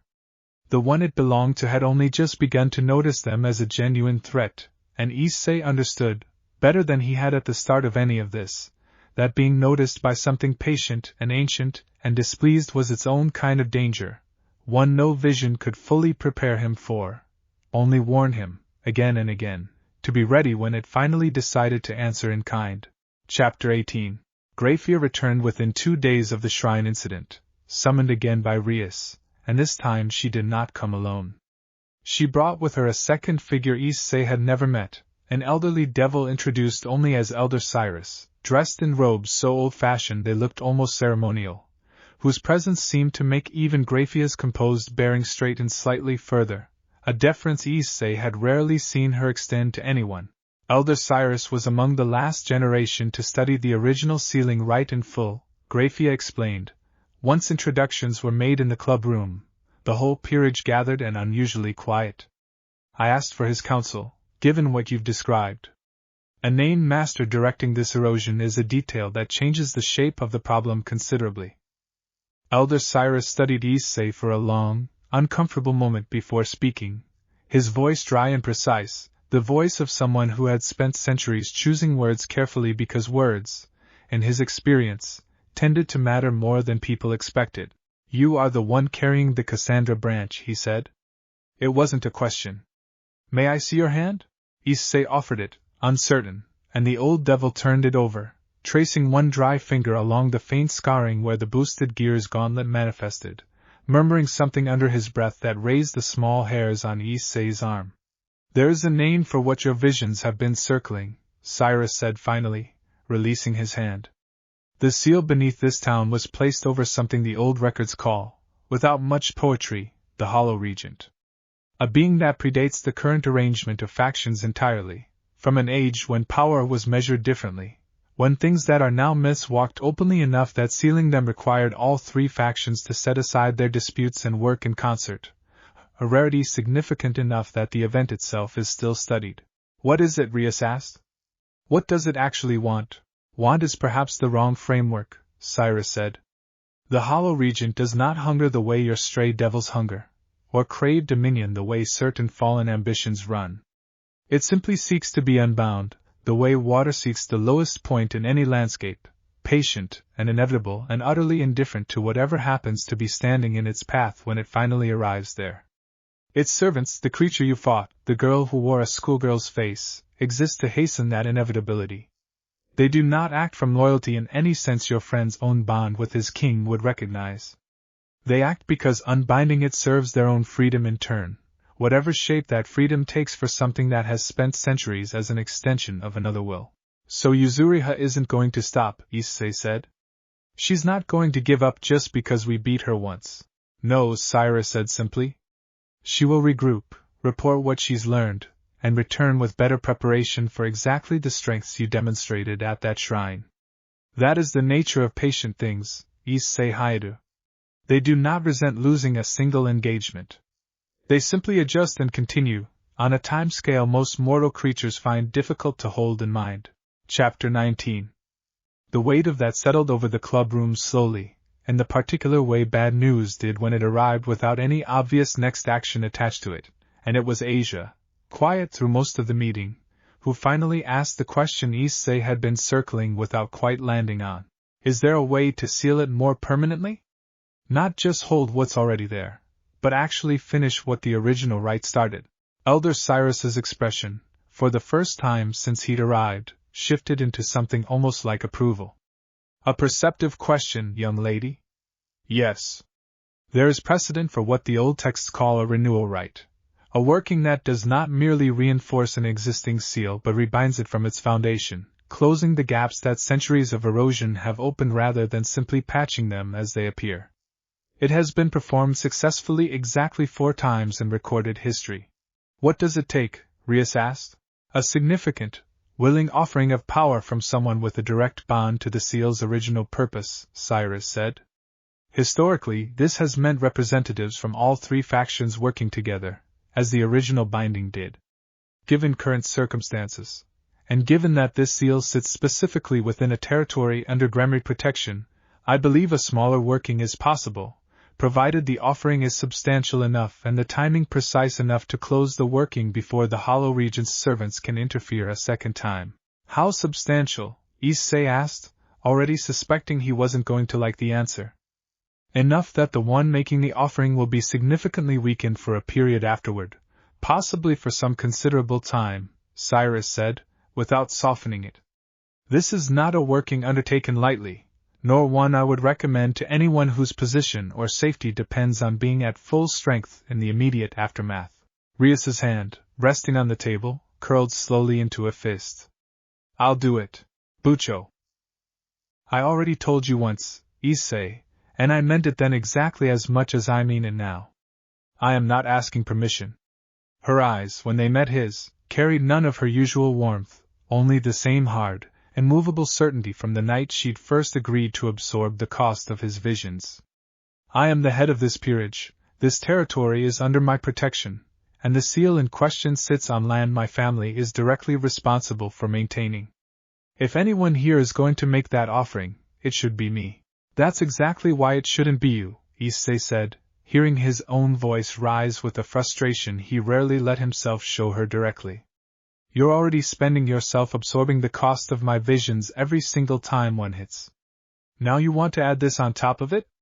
What happens to the rest of us if you're too weakened to fight the next time Yuzuriha decides to come back with better preparation, exactly like Cyrus just said she would? The room had gone very quiet. Rias's expression didn't soften, but something behind her eyes flickered, an acknowledgement, however reluctant, that the question had landed somewhere true. Then we don't perform the rite the moment it becomes available, she said finally, more measured now. We wait for the right window. We make sure whoever performs it isn't left exposed in the immediate aftermath. We plan this the same way we've planned everything else since the vision started, carefully, together, not as a desperate reaction to whatever's coming next. Chapter 20. They spent the following week in a strange, suspended calm, the kind Issei had learned by now not to trust but couldn't quite bring himself to reject either.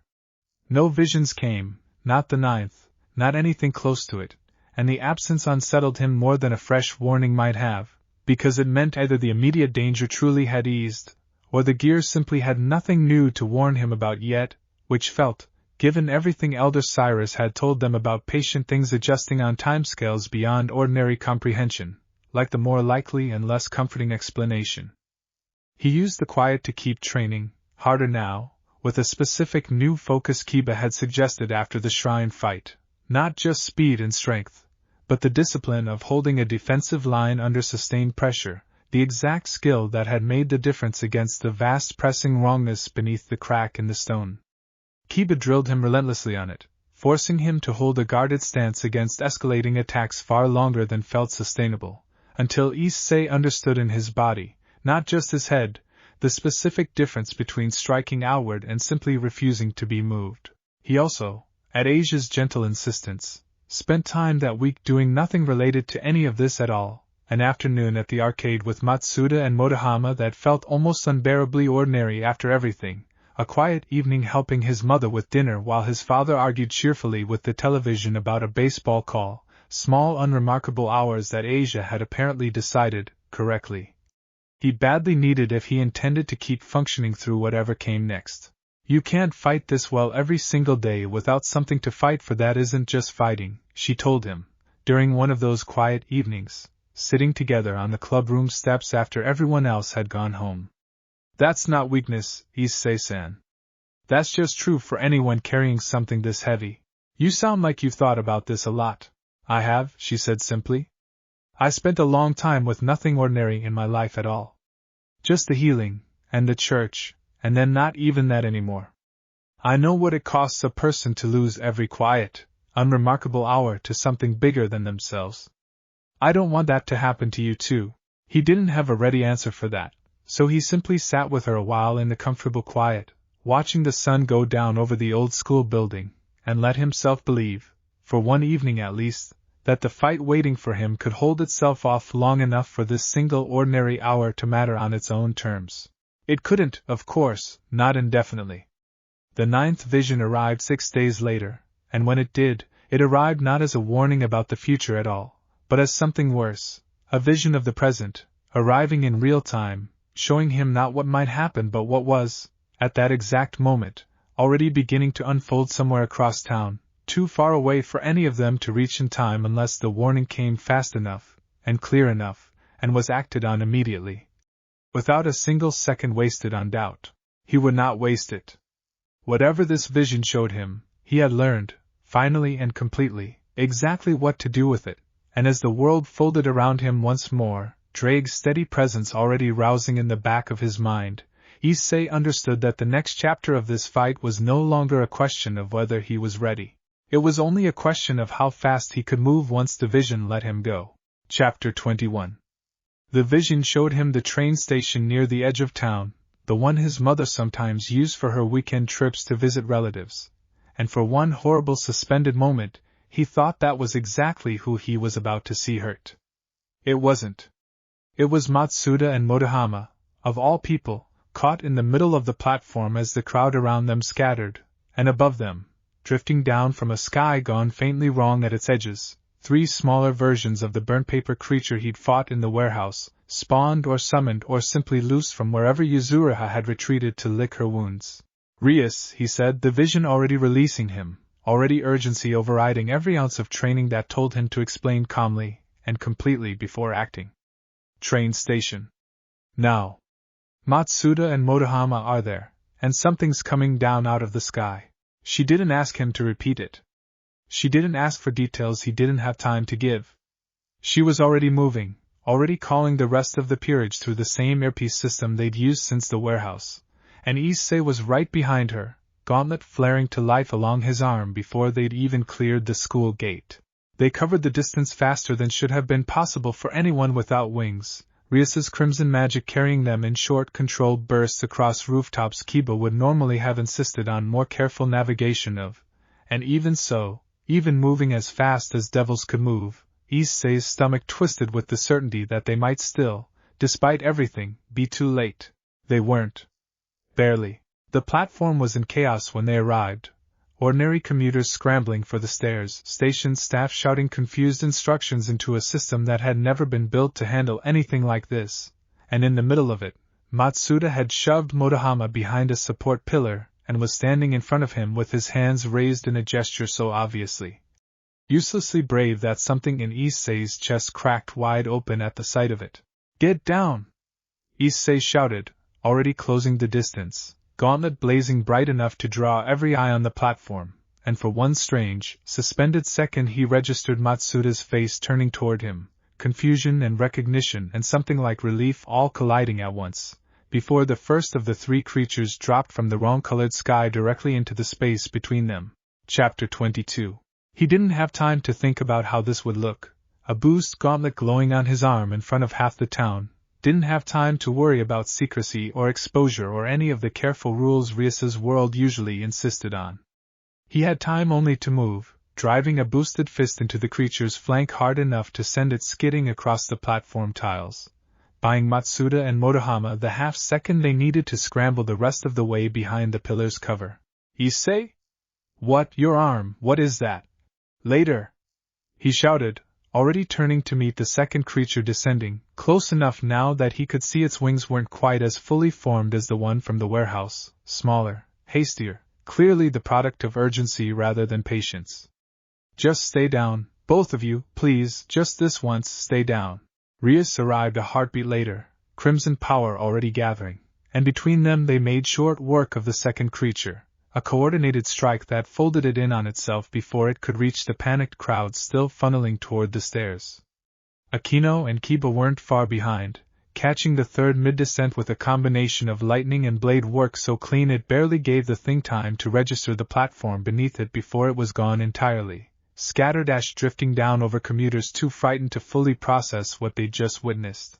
The platform went quiet in the aftermath, that strange hollow quiet that follows real danger, punctuated only by scattered sobbing and the distant wail of a station alarm someone had finally managed to trigger. Issei stood in the middle of it, chest heaving, gauntlets slowly dimming, and found Matsuda's wide, stunned eyes fixed directly on him from behind the pillar. "You're gonna need to explain this," Matsuda said, voice shaking, somehow still managing to sound more astonished than afraid. Like an actual real explanation, man. Not a joke. Not one of your weird excuses.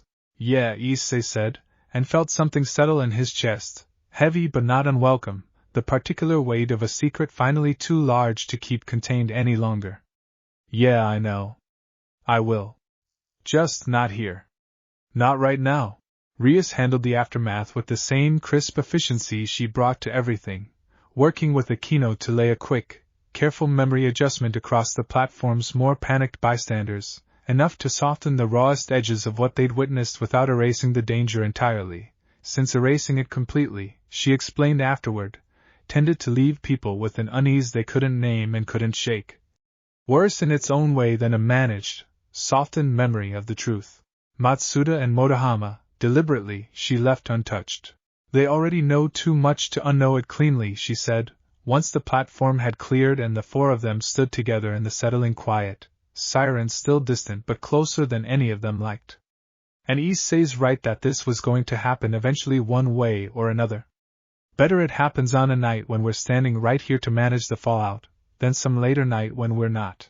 Issei looked toward his two oldest friends still huddled by the pillar, staring at him now with an expression that mixed fear and awe and something that looked, underneath it all, like a kind of hurt he hadn't fully accounted for, the hurt of finding out a friend had been carrying something enormous for weeks without ever once trying to share it. He understood that hurt better than he wanted to. He'd spent the first 3 days of this entire ordeal making exactly that same mistake with Rias, and he wasn't about to compound it now by trying to minimize what Matsuda and Motohama had just lived through. Come on, he said, walking toward them, gauntlet fully dimmed now, nothing left of the fight but the ache in his shoulders and the ringing quiet of a platform that had, against every fear the ninth vision handed him, held on to both his friends alive and whole. I owe you guys the whole story. All of it. I should have told you a long time ago. Matsuda, still pale, still shaking slightly, managed something that was almost his usual grin. Damn right you do. And it better be a good one, because whatever that was, that is not a normal Tuesday. Issei huffed something that wasn't quite a laugh, thinking of the very first vision, of the ordinary Tuesday that had started all of this weeks ago, and found, standing on a train platform that had almost become the site of the worst thing he'd ever have to explain to anyone, that he was finally, fully ready to stop being afraid of what telling the truth might cost him. The hollow region was still out there, patient and waiting, and Yuzuriha would return, better prepared, exactly as Elder Cyrus had warned. The seals still needed a renewal right, neither of them had fully worked out how to perform safely yet. None of that had changed in the space of one desperate sprint across town. But something else had changed, quietly, in the middle of all of it. The last wall Issei had been keeping up, the last piece of this life he'd been hiding from the people who'd known him longest, had finally come down on its own terms, in his own time, before disaster forced it open instead. For the first time since the visions began, that felt less like one more danger to manage, and more like one less thing left to fear. They walked back from the station together as the sirens finally arrived, too late to matter, chasing an incident that had already resolved itself before any ordinary response could have reached it in time. Rias fell into step beside Issei without a word, her shoulder brushing his, and behind them Akeno and Kiba flanked Matsuda and Motohama with the easy, watchful care of people who understood exactly how much explaining still waited at the end of this walk and had no intention of leaving any of it to Issei alone. He would tell his friends everything before the night was through, the devils and the visions and the seal and the patient, ancient things still waiting beneath it for its moment. He would watch their faces change the way faces did when the ordinary world quietly admitted it had never been quite as ordinary as it looked.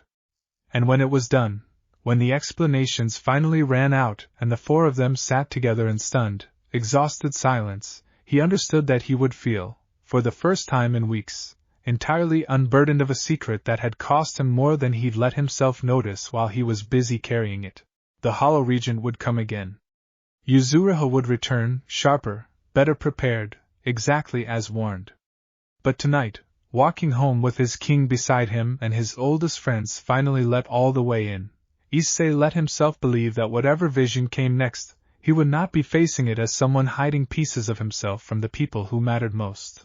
He would be facing it as exactly who he already was, seen fully, by everyone who'd earned the right to see him that way, and for the first time since that folding Tuesday street, that felt like more than enough to keep moving forward. Behind them, unnoticed in the last of the evening light, the station sign flickered once, and steadied, and the ordinary business of an ordinary town resumed around a secret that had, for one more night at least, been carried safely all the way home. Somewhere far beneath the streets they walked, in the dark and the quiet where nothing human ever thought to listen, something ancient and patient felt the failed attempt settle into memory, and began, without haste, without anger, to consider what it would try next. Chapter 23. Matsuda and Motohama took the full explanation better than Issei expected, and worse than he'd hoped, which turned out to be its own strange, survivable middle ground. They sat in the club room past midnight while Rias laid out the basics, devils and angels and fallen angels, the delicate three-faction piece, the boosted gear and what it meant to carry a Longinus, and through all of it Matsuda kept nodding with the too fast, glassy focus of someone absorbing more than his brain wanted to hold at once, while Motohama, quieter, kept glancing at Issei like he was trying to find the friend he recognized somewhere inside all these new facts. So this whole time, Motohama said finally, the weird stuff. Skipping club activities. Disappearing for hours. That wasn't you finally getting a girlfriend behind our backs. That was this. Yeah, Issei admitted. I'm sorry I couldn't tell you. You couldn't, or you didn't want to risk it, Matsuda said, and there was an edge under the words that surprised Issei with how much it stung, because Matsuda didn't do edges, not really, not with him. Come on, man. We've been best friends since we were kids. And I had to find out because monsters fell out of the sky at the train station. I know, Issei said, and didn't try to argue his way around it, because Matsuda was right, and the guilt of it had been sitting in his chest since the platform anyway, waiting for exactly this conversation to give it somewhere to land. I kept telling myself I was protecting you by not telling you. But that's not really true, is it? I was protecting myself. From you being scared of me. Or thinking I was crazy. Or us wanting in, Motohama said quietly, and that landed differently than Matsuda's frustration had, softer, sadder. You didn't think we'd want to help. You just decided for us. Issei didn't have a good answer for that either, because it was, uncomfortably, true, and he sat with the silence a while before Rias, watching the exchange with careful attention, finally spoke. He wasn't wrong to be careful, she said. This world is dangerous in ways that don't care whether you're prepared for them. But he was wrong to think the two of you couldn't be trusted with the truth simply because you're not devils. That's on him, and I think he already knows it. Her eyes found Issei's, not unkind, but not letting him off easily either. The people who care about you deserve the choice to stand beside you, even in something dangerous. Taking that choice away from them because you're afraid of the outcome isn't protection. It's control, however good the intentions behind it. It stung, hearing it laid out that plainly, but it also settled something in Issei that had been circling unresolved since the platform, and when he looked back at Matsuda and Motohama, he found both of them watching him now with something that had shifted, subtly, from hurt towards something more like cautious solidarity. I'm not asking you to fight anything, he said. I'm just done hiding it from you. Whatever happens next, you'll know. That's the only promise I can actually make. Matsuda studied him a long moment, then let out a breath that took most of his earlier tension with it. Okay. Yeah. Okay, I can work with that. A pause, and then, in a tone edging carefully back toward familiar, so can you introduce me to the lightning girl, or is that also gonna get me killed by a monster? Despite everything, despite the exhaustion and the guilt and the enormity of the night behind them, Issei laughed, and it felt, for the first time in what seemed like a very long time, like laughing at something that was actually funny rather than something he was using to keep from thinking about everything else. Chapter 24. Yuzuriha did not return the next day, or the day after that, and the quiet stretched long enough that Rias called a strategy meeting specifically to address the discomfort of it. The sense that they were waiting for a blow that refused to fall on any schedule they could plan around.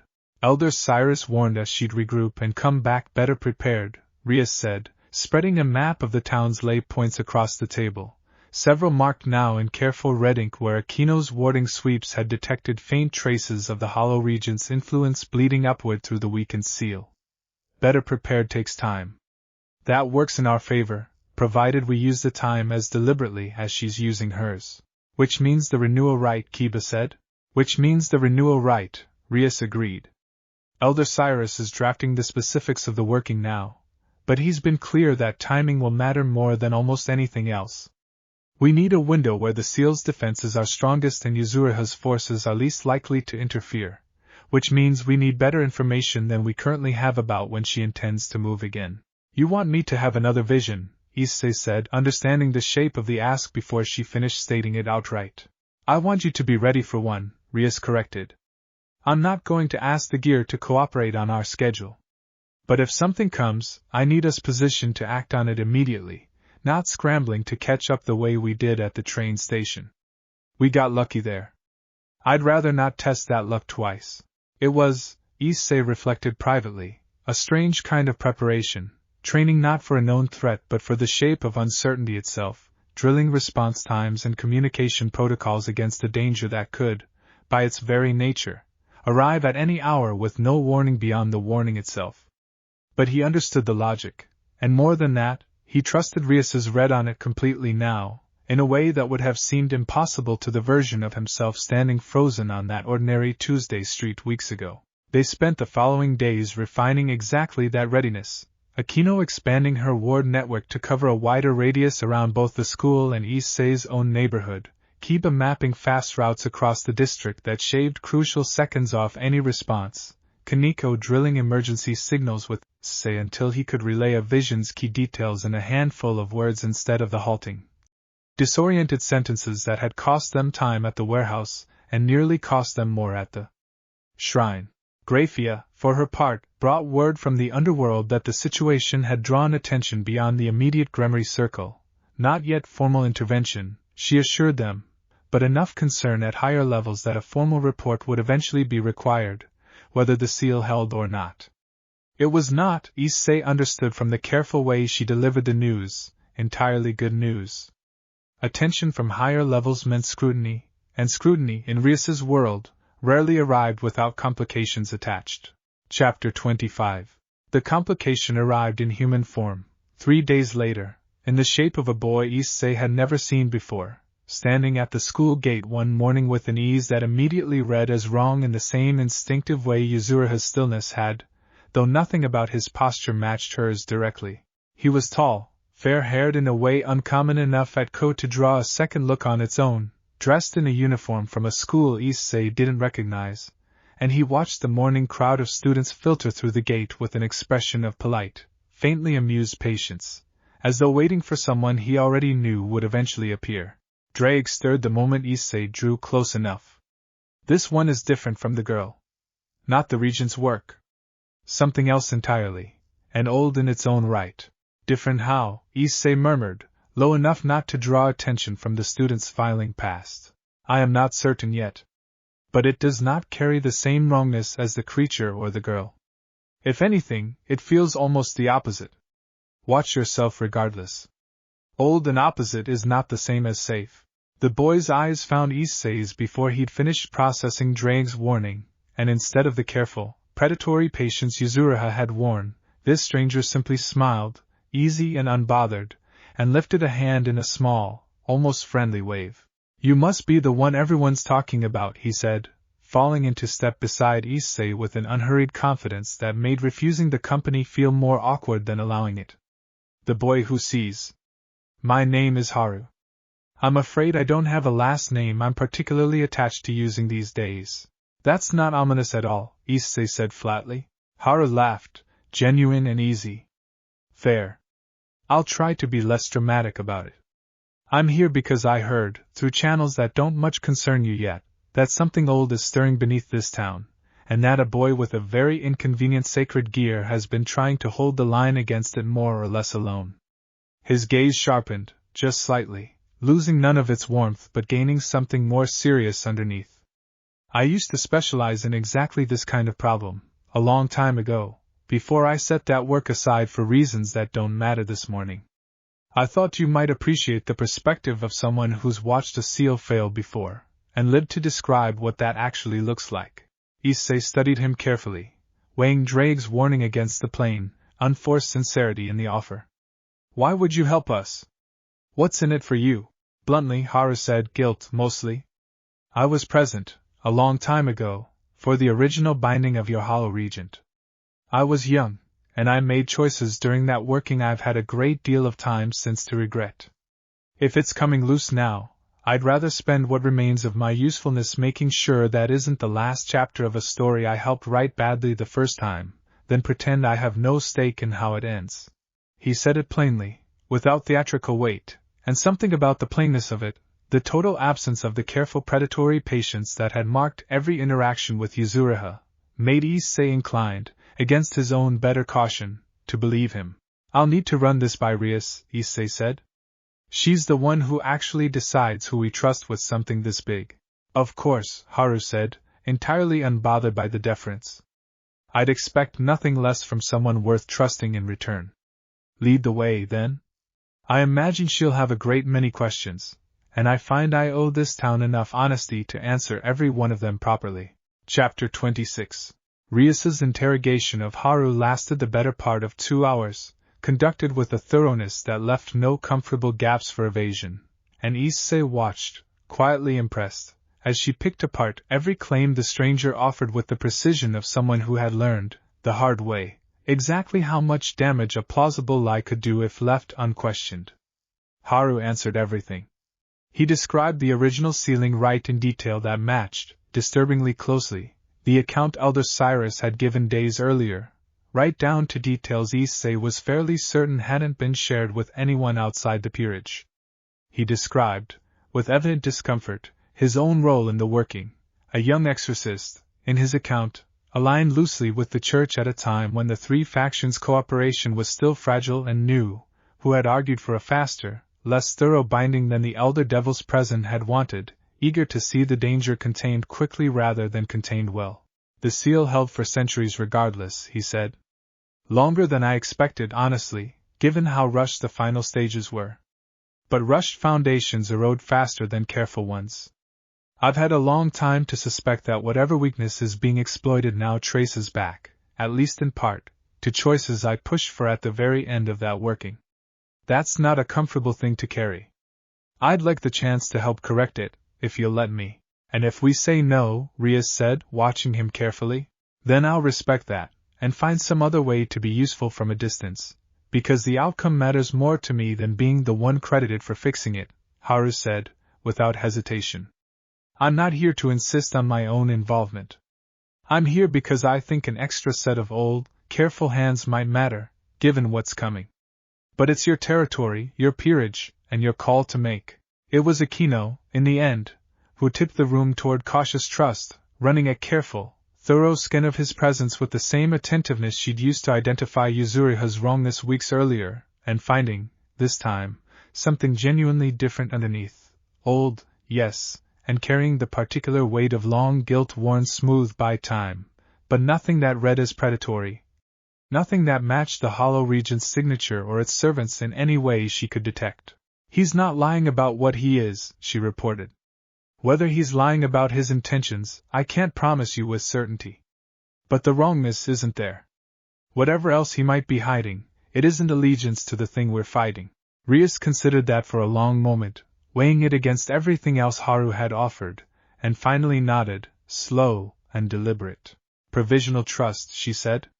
You'll work with us, not independently, and everything you propose gets reviewed before we act on it. If that arrangement doesn't suit you, we part ways now, no hard feelings. It suits me fine, Haru said, something that looked like genuine relief crossing his face. Careful is exactly what this situation calls for. I'd be worried if you offered anything less. Chapter 27. Haru's contribution to the renewal right planning proved, over the following days, to be exactly as useful as he promised, and in ways that surprised even Elder Cyrus, who arrived for a follow-up consultation clearly startled to find a familiar, if aged, face waiting in the club-room. You, Cyrus said, studying Haru with an expression caught somewhere between recognition and disbelief. I had heard you'd set that work aside centuries ago. I did not expect to see you standing in a devil's club room discussing the very seal you once argued to rush. Neither did I, Haru admitted, until a boy who sees the future gave this town a reason to need old mistakes corrected rather than simply mourned. He inclined his head, something formal and respectful in the gesture. It's good to see you again, Cyrus. I wish it were under better circumstances. As do I, Cyrus said, though something in his tone suggested the reunion, however unwelcome its cause, wasn't entirely unwelcome in itself. Between them, working from complementary angles, old exorcist knowledge and old devil scholarship laid side by side, they refined the renewal rites requirements considerably beyond what Cyrus had been able to offer alone. The working, they explained, would need to be performed at the exact point where the original seal's foundation had been laid, deep beneath the warehouse district, in a chamber neither Rias's peerage nor, apparently, the Hollow Regent's servants had yet located. The original binding chamber was deliberately hidden, Cyrus explained, sealed away from casual discovery so that no one, on any side of any future dispute, could tamper with the working's foundation directly. Only those present at the original rite, or their direct successors in the relevant orders, would know how to find it. Which is where I become useful again, Haru said. I remember the way. Or near enough to it that finding the rest shouldn't take long, given how little the old district has changed. You're certain Yuzuriha's side doesn't already know, Rias said. Reasonably certain, Haru said. If they knew the chamber's location, they would have gone directly for it rather than spending months quietly eroding the surface seal instead. Patient erosion from outside is what you do when you can't reach the foundation directly. That's actually good news, in its own grim way. It means the chamber is still ours to reach first, provided we move before they think to look harder. Then we move soon, Rias said, already turning the logistics over. Before Yuzuriha regroups fully, and before anyone with the authority to slow us down decides this needs more formal oversight than we currently have time to wait for. Chapter 28. The search for the binding chamber took 4 days, most of it spent navigating the old warehouse district's tangled underlevels with Haru leading, his memory of the place clearly worn thin by centuries but still, remarkably, functional enough to narrow their search considerably faster than starting from nothing would have allowed. They found it on the evening of the 4th day, behind a collapsed section of tunnel Kiba's blade work cleared with careful, controlled strikes. A chamber carved directly into old bedrock, untouched by time in a way that felt deeply strange after everything above ground had shown its age so plainly, its walls lined with the same faded lattice symbols Akeno had first shown Issei at the surface seal, except here, deeper, closer to the source. The symbols still glowed faintly, patient and dim, like embers that had never quite gone cold. This is it, Haru said quietly, something heavy and old moving behind his easy exterior for the first time since Issei had met him. This is where we stood, all those centuries ago. Devils and fallen angels, all of us frightened enough of the same thing to set our disputes aside long enough to seal it away. He reached out, fingers hovering just short of the nearest wall, not quite touching. I remember arguing to finish faster. I remember an elder devil, not unlike Cyrus, telling me patience mattered more than speed in a working meant to last centuries. I didn't listen closely enough. I've had a very long time to regret that. You can make it right now, Rias said, not unkindly. I intend to, Haru said, and something in his voice, quiet and resolved, made Issei believe him completely. They spent the following hours mapping the chamber's condition in careful detail, Cyrus and Haru working together to identify exactly where the original binding had frayed thinnest, cross-referencing it against everything Akeno's surface surveys had already shown them. The picture that emerged wasn't reassuring. The foundation, down here, was worn far thinner than any of them had expected, worn not just by centuries of natural erosion but by something more deliberate, recent scratches and scorch marks along several of the deepest symbols that suggested Yuzuriha's side had, in fact, found their way down here at some point, however briefly. Testing the foundation directly rather than relying solely on the slower, subtler erosion from above. They know about this chamber, Akeno said grimly, studying the scorch marks. Or knew, recently enough that these marks haven't faded yet. Then we've lost the head start we thought we had, Kiba said. Maybe, Rias said, though her expression had gone hard and focused rather than despairing. Or maybe this is exactly why the surface pressure escalated the way it did at the shrine. Maybe they tried the foundation directly first, found it more resistant than expected thanks to whatever residual strength the original binding still carries, and fell back to the slower method as a result. Either way, it changes the timeline. If they know this chamber exists, and know we might eventually find it too, they won't wait indefinitely to finish what they started here. Then we don't wait either, Issei said. We perform the renewal rite as soon as it's ready. Not next week. As soon as it's ready. Haru studied him for a long moment, something searching in the look, and then nodded slowly. I agree. Whatever caution served us in the search, speed serves us better now that the search is over. He turned to Cyrus. How soon can the working itself be prepared? Cyrus considered the question with the same careful precision he brought to everything, running through calculations Issei couldn't follow, and finally exhaled, slow and measured. 3 days, he said. No faster, not without risking the working stability, which would help no one. But no slower either, not with the marks I'm seeing on these walls. His eyes moved to Rias, direct and serious. And you should understand, before we commit to that timeline, precisely what those 3 days will cost the one who ultimately performs the offering. This is not a working undertaken lightly, Rias Gremory. I would not blame you for reconsidering who among your peerage is best positioned to bear it. Rias's answer came without hesitation, exactly as Issei had known, with a sinking certainty that it would. There's no one to reconsider, she said. It's already decided. It was decided the moment I understood what this town needed from me. Her eyes found Issei's steady, unyielding, daring him to argue the point again now that the stakes had sharpened into something with an actual, immovable deadline attached. 3 days. We'll be ready. Chapter 29.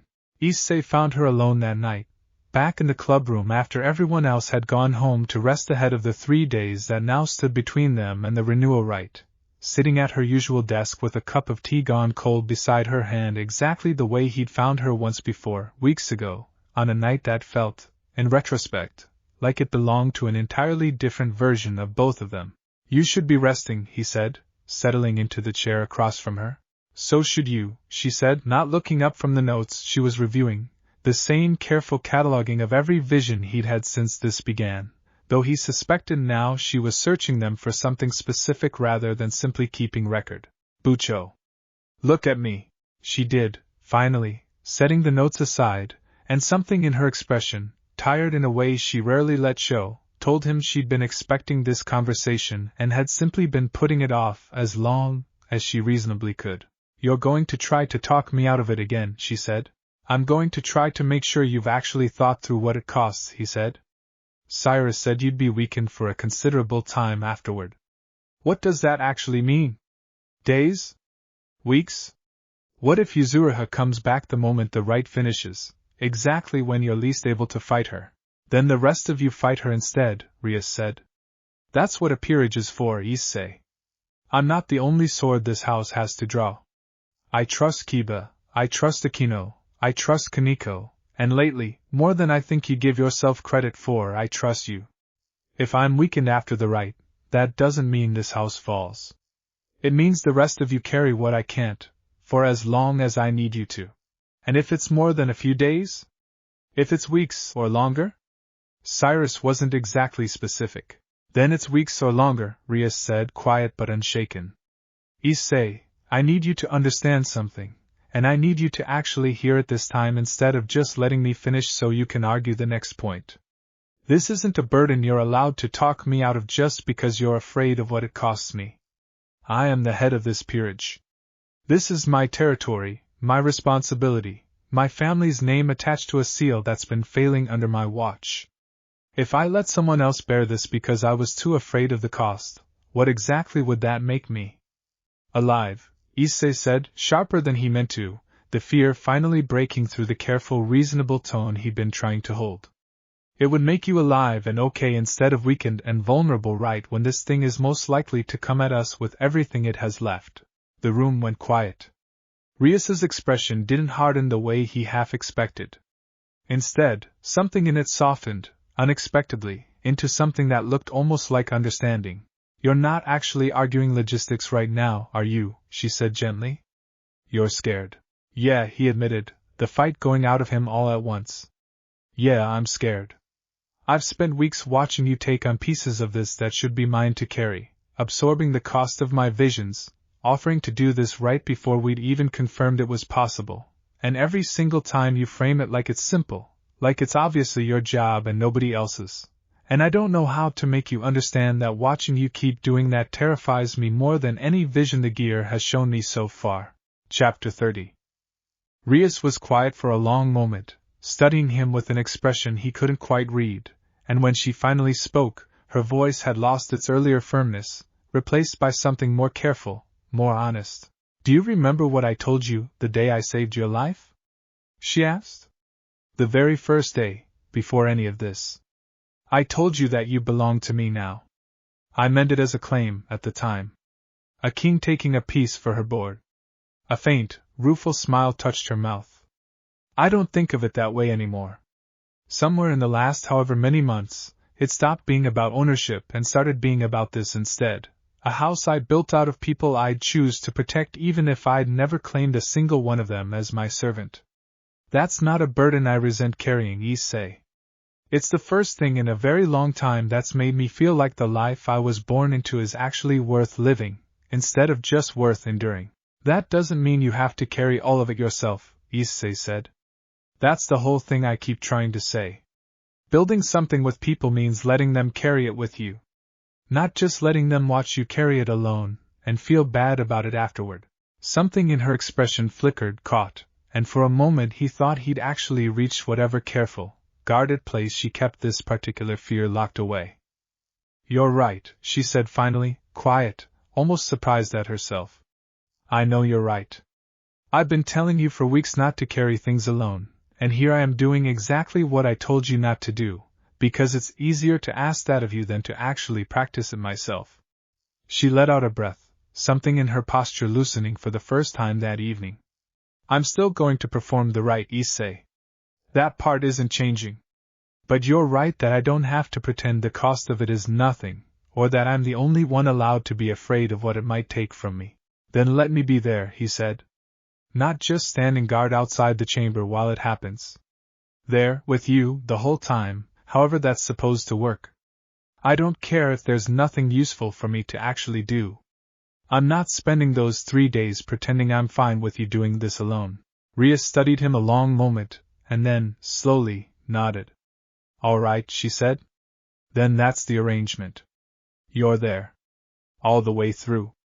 A pause, and something warmer crept back into her voice, chasing away some of the evening's heaviness. "For what it's worth, Issei, that terrifies me a little too. Watching you decide, over and over, that you're not willing to let me do the hard things alone. I don't think I know what to do with someone insisting on that as consistently as you have." "Get used to it," he said, and meant it completely, "because I'm not planning to stop." Chapter 31. The 3 days passed in a strange compressed intensity, every hour accounted for, every member of the peerage assigned specific preparations that left almost no room for the kind of quiet Issei had grown to treasure since Asia's gentle insistence weeks earlier. Akeno and Cyrus worked around the clock refining the ritual's precise mechanics. Kiba and Kaneko ran continuous perimeter sweeps of both the surface seal and the buried chamber, watching for any sign that Yuzuriha's side had noticed the accelerated timeline. Haru split his attention between both efforts, old knowledge proving useful wherever the gaps in modern practice showed, his easy manner never quite dropping the current of quiet guilt that ran beneath everything he did in that chamber. Issei spent the days training harder than he ever had, not for himself this time but specifically for the role Rias had agreed to let him hold during the rite itself, not performer, not primary defender, but anchor, a steady point of connection she could draw against if the working's demands threatened to overwhelm her entirely. Cyrus explained it carefully, more than once, making certain Issei understood exactly what would be asked of him. "You will not perform the rite," Cyrus said. "That burden belongs to her alone, by the working's own nature. But a king and her pawn share a bond deep enough, in the right circumstances, to let you serve as a kind of ballast, someone she can brace against if the offering threatens to take more than she has left to safely give. It will not be comfortable for you either. Bracing against an offering of that magnitude carries its own strain. But it is, I believe, the safest arrangement available to us, and considerably safer than her attempting this entirely unsupported. What happens if I'm not strong enough to hold that? Issei asked. If the bracing fails, Cyrus didn't soften the answer. Then the offering may take more from her than intended, and the consequences of that could range from a longer recovery than we currently expect, to something considerably worse. I tell you this not to frighten you, Issei Hyoudou, but because you deserve to understand exactly what you're volunteering for before the moment arrives to actually do it. He trained through that knowledge rather than around it, driving himself through every drill Kiba could devise for building raw endurance, every exercise Akeno suggested for steadying a mind against overwhelming pressure, and by the third evening, standing once more at the mouth of the buried chamber with the rest of the peerage arrayed carefully around its entrance, he felt, for the first time since the visions began, something that wasn't quite confidence but ran close enough alongside it to function the same way.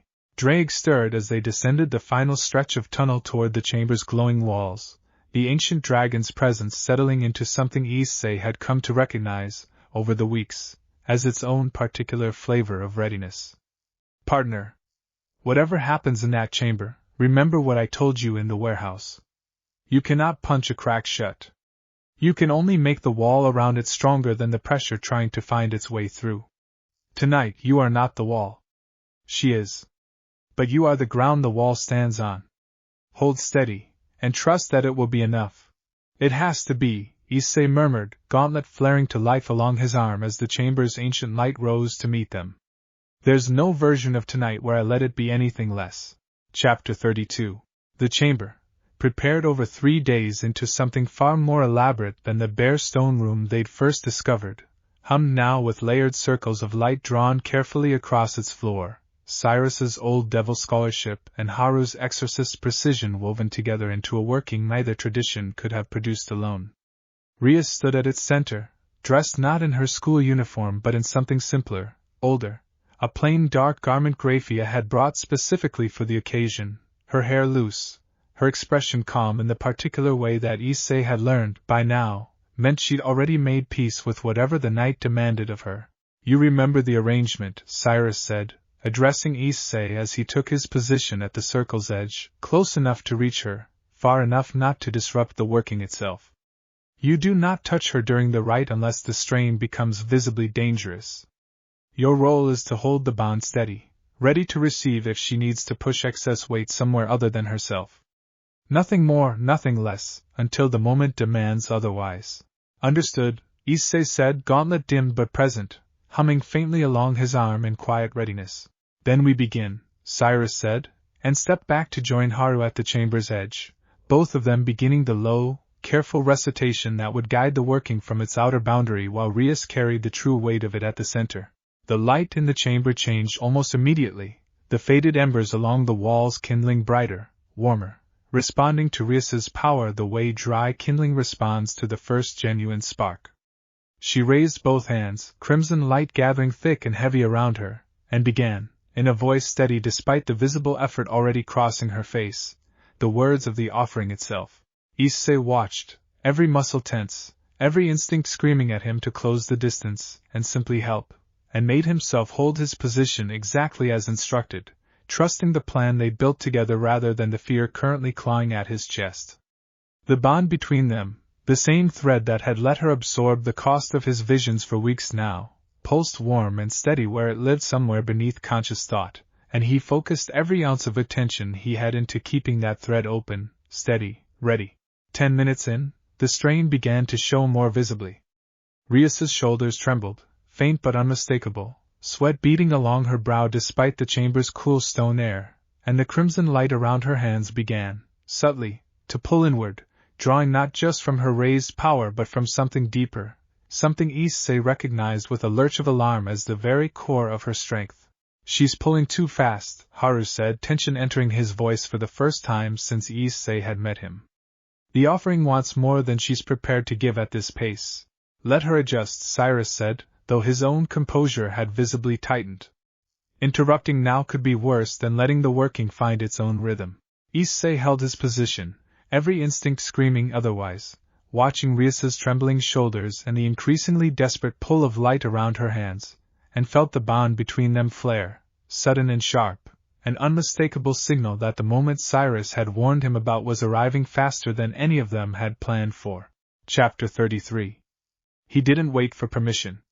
The bond flared again, harder, and he crossed the circle's edge in 2 strides, ignoring Cyrus's sharp warning behind him, and closed his hand around Rias's free wrist exactly as they'd rehearsed for a contingency none of them had wanted to actually need.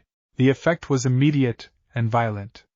The excess weight of the offering, the portion Rias's own reserves couldn't safely absorb at the pace the rite demanded, surged down the bond and into him, and Issei staggered under a pressure unlike anything he'd felt before, not the familiar strain of physical combat but something deeper, older, the raw weight of centuries pressing briefly through his chest before Drake's presence rose sharp and immediate to meet it.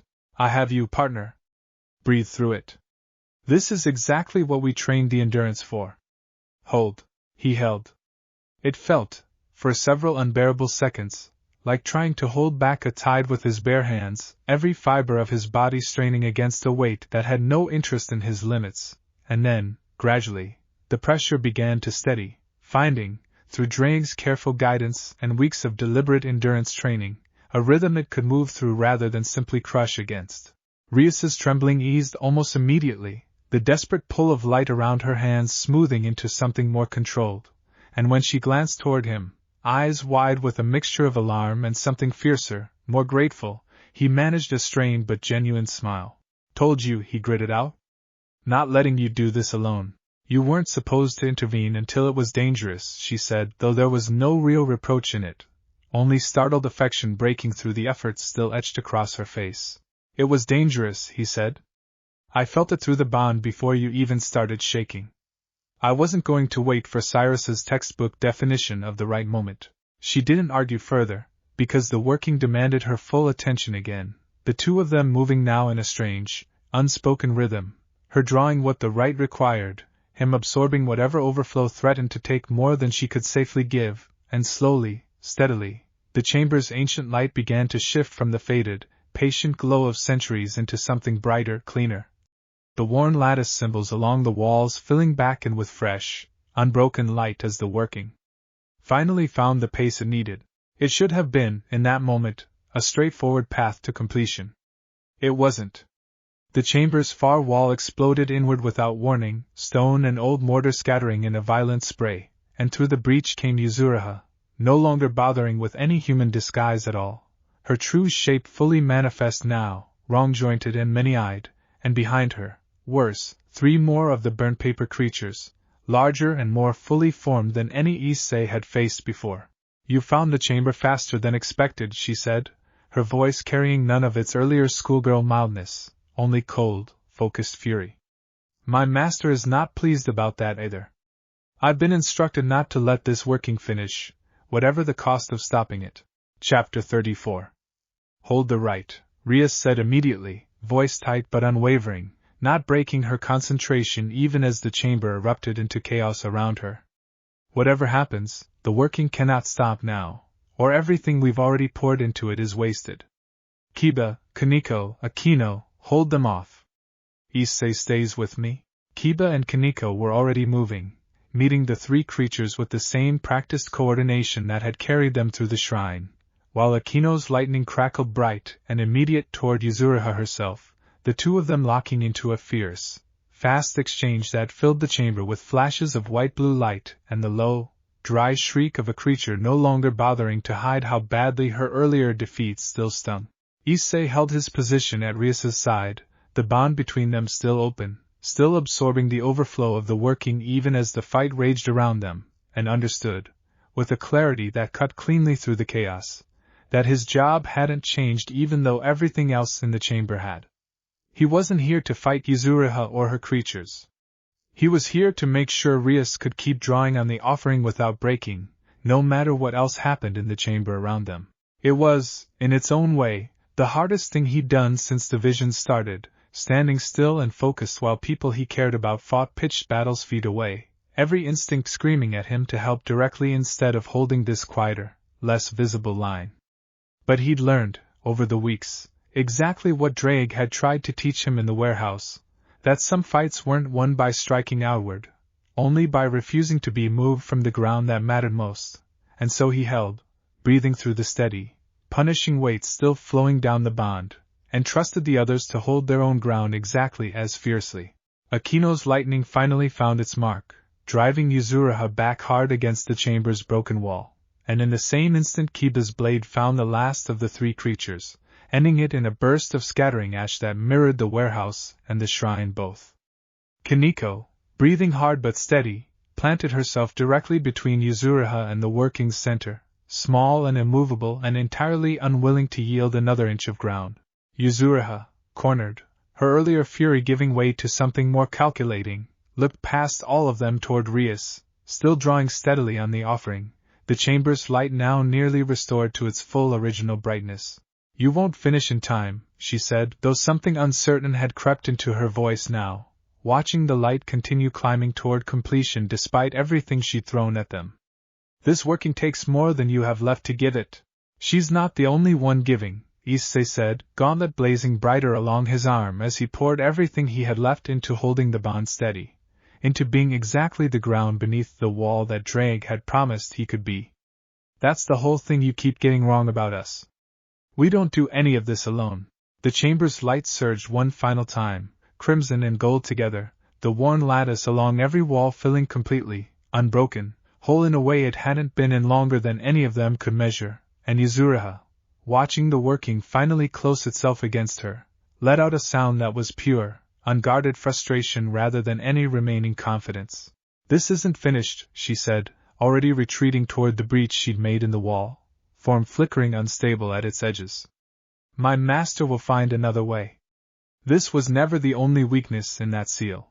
She was gone a moment later, fled back through the broken wall into whatever dark passage had brought her here, and the chamber, in her absence, fell into a sudden, ringing quiet, broken only by everyone's ragged breathing and the last fading hum of a working that had, against every obstacle thrown at it, finally, completely closed.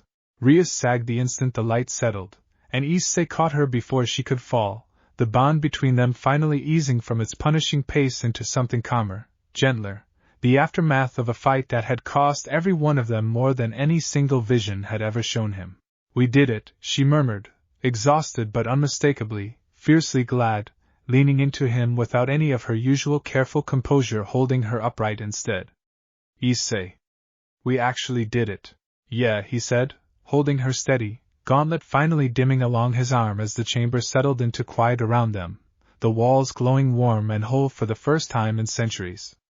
"We did. Together. Exactly like we said we would." Somewhere beyond the broken wall, retreating into the dark, Yuzuriha's parting words echoed uneasily in his mind. This was never the only weakness in that seal, and even in the middle of hard-won relief, Issei understood that whatever victory tonight represented, it was not, by any measure, the end of what was still coming for them. But for tonight, holding Rias steady in a chamber finally restored to wholeness, surrounded by every friend who had refused, again and again, to let either of them carry this alone, that felt, for the first time since an ordinary Tuesday had folded into something far stranger, like more than enough to call it a victory worth having. Chapter 35. The days that followed the renewal rites settled into a recovery quieter and more fragile than Issei had expected. Rias weakened exactly as Cyrus had warned, though not as badly as Issei's worst fears had painted it during the 3 days of preparation.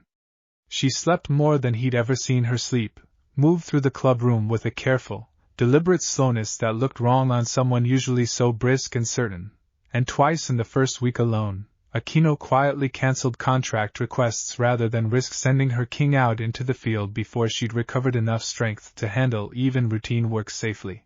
Issei stayed close through all of it, not hovering exactly, careful not to crowd her recovery with the same overprotective anxiety he'd fought so hard to set aside during the rite itself, but present, consistently, in the small unglamorous ways that mattered more than grand gestures, walking her home when she was tired enough to need it, sitting with her through quiet evenings that asked nothing of either of them beyond simple company, making sure, without ever making a show of it, that she never had to ask twice for anything she needed.